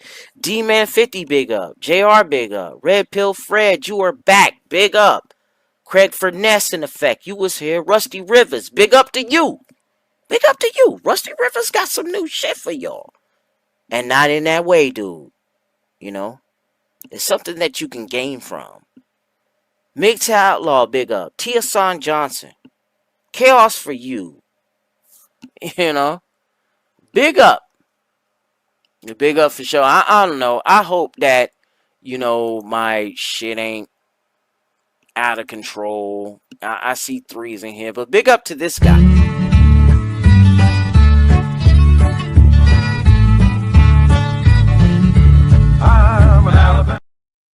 You know what I'm talking about. Big up to you. Big up to RPM, Replicant Fish, Black Ram 313, Polska Bob, One Fast Dak. Y'all are finally gonna get rid of the future Mangina of the Year winner. I called it. How you doing, when you still here? He probably is. It's all good. He's right. He probably on podcast mode, just listening. Shit. Who else? Shit. I might have forgot somebody. Ginger Hamster. It's Psychesoap, not Psychesoap. At least not yet. Damn. Hemi 4-Speed. Post Nut Clarity. JD Miles. Big up. MGTOW Checkmate. Now L Mal Checkmate. Live your own way. OGs like Kingy MGTOW. Kingy File. MGTOW Reese. Boy, you better get your shit together, bro. MGTOW Reese, you better get your shit together, motherfucker. Forgive me if I forgot. Who else? I did say Hood Conservative Frost, Shockanoo. Line of MGTOW. There you go. Hidden. Who else? Tico's Fear. We came from that. Yam. Big up to you, youngin. Doing your thing. Wind, you already here. How you doing? I'm glad you shut down your camera. We made sure we warned your ass. R.I.P. to Sifu. Alright. R.I.P. to Archangel. You know, Green Eggs and Man. Michael Beck. Archangel. See, his first name was Michael. And y'all know how that goes. R.I.P. to Vincent. Paul Proteus. Renegade 1. I'd like to give a shout out to Spider 32. Should no be one. SEE in the place to be. Pop Blake. We already said that, right? Mr. Money AD, if I hadn't said that already. Who else? Mr. Former. Where the fuck are you? Right? Yo. We still love you, Former. Come back home. You bum. You bum. Shit, missed this motherfucker. Alright. Where you at there, Win? You down to the last grenade, ain't you? Yeah, he finna go to sleep in this mother. He finna go to sleep. Yeah. Oh, Frank, you know. Oh, shit. Oh, shit. He went and got it. Oh, shit. Riggs did it. Riggs did it. Oh, shit. That's a wonderful thing, my brother. That's a wonderful thing. You know, getting you a slice of Hawaii. Man. Frank, if you was here. Frank, if you was here, man. I mean, I remember that show. You, me, and St. George, big up. We held down Saunders Eve's channel. And big up to you, Saunders Eve. I hope you still back doing your thing, man. And I will be there. It's a new year, man. Oh, wow. I can't believe it, man. I mean, with just the 4 of you motherfuckers, we can still keep this going, right? You know? Yo, what? You got you 3 acres? Just 3? That is wonderful. You know how hard that is in America? And in Hawaii, nonetheless? That's fantastic. Yeah. Yeah. Oh, man. Riggs, you ain't no joke, man. Good. Good. Keep building it and keep doing it, man. Keep doing it. Like you said, you want to be free. Fuck it. Fuck it. Fuck it. Riggs is here. Let's play it. Okay. I already played the whole thing at the beginning. So I'm just going to do that. Y'all can play it. I mean, I'm going to have to do all sorts of fucking editing and redoing the shit. But that's okay, man. I'm going to get this on out of here. When my bad, I'm going to get you on out of here. You know what I'm saying? You know. I wanted 45, but you said 38 for no deal. And he eventually went for it. Do your thing, man. Hey, Rick say, damn straight, I is free and I ain't told baby and go rig off of my Okay, stop. What the fuck? Okay. I gotta chill out, man. Alright, I'm gonna get on up out of here, man. And thank you all for helping me. Last year was a hell of a year. I had to bury 2 grandparents. No shit. If you were to dox me right now, you're going to uncover that. You're going to see that. You're going to see that. I went through some hell last year, man. Can I get a year of peace? Can I get a year of something new, baby? Can I? No. That's not it. That's not what we're going to do. But, what we're going to have to do, my man, what we're going to have to do is, show a little more resolve. Show a little more resolve in my life and, do my damnedest to do this better. I got to show a little more resolve. Be there for my brothers. I don't give a fuck what ethnicity you are. You're American. I'm okay with that. See, they're going to have a problem with that in the future. That's the new conservative. That's what these times told me. I knew it was going to fucking happen. But you know what? I ain't going to let that be a problem at all, man. I ain't going to let that be a problem at all. Y'all are here with me. I'll take one more and...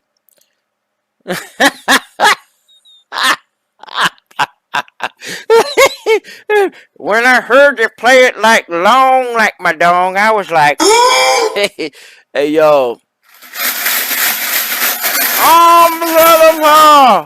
Soap is still struggling. You know what it is. I mean, that's in the description. I hate shilling. Let's keep this going on. I'm going to get on up out of here.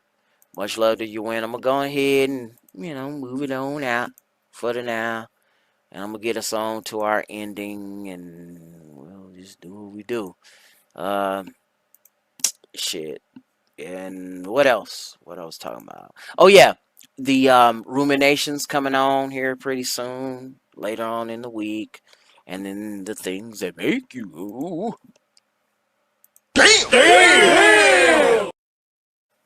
Psychesoap. Alright, so I'm gonna get done on up out of here. I need to be better at these live streams. That vacation took me out the damn game. Shit, you can't be fucked in the game. Don't be fucked in the game. Alright, and that's what you do. We are all one big brother, all belong to one father. You tread on one, you hurt another, and that to me is brotherhood. Love you all, I'm out.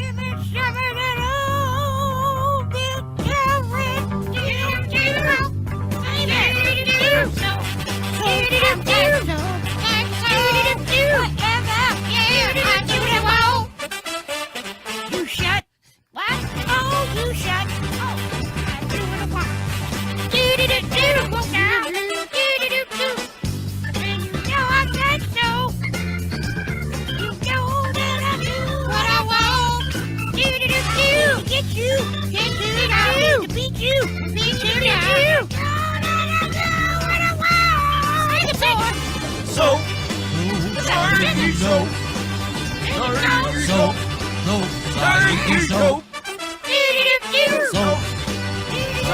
Psychesoap. You like my thing. Yeah. Now, what we gonna do? We're gonna mellow it out again. Do-do-do-do. Yeah. Do-do-do-do. Right? Do-do-do-do. You better like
this song.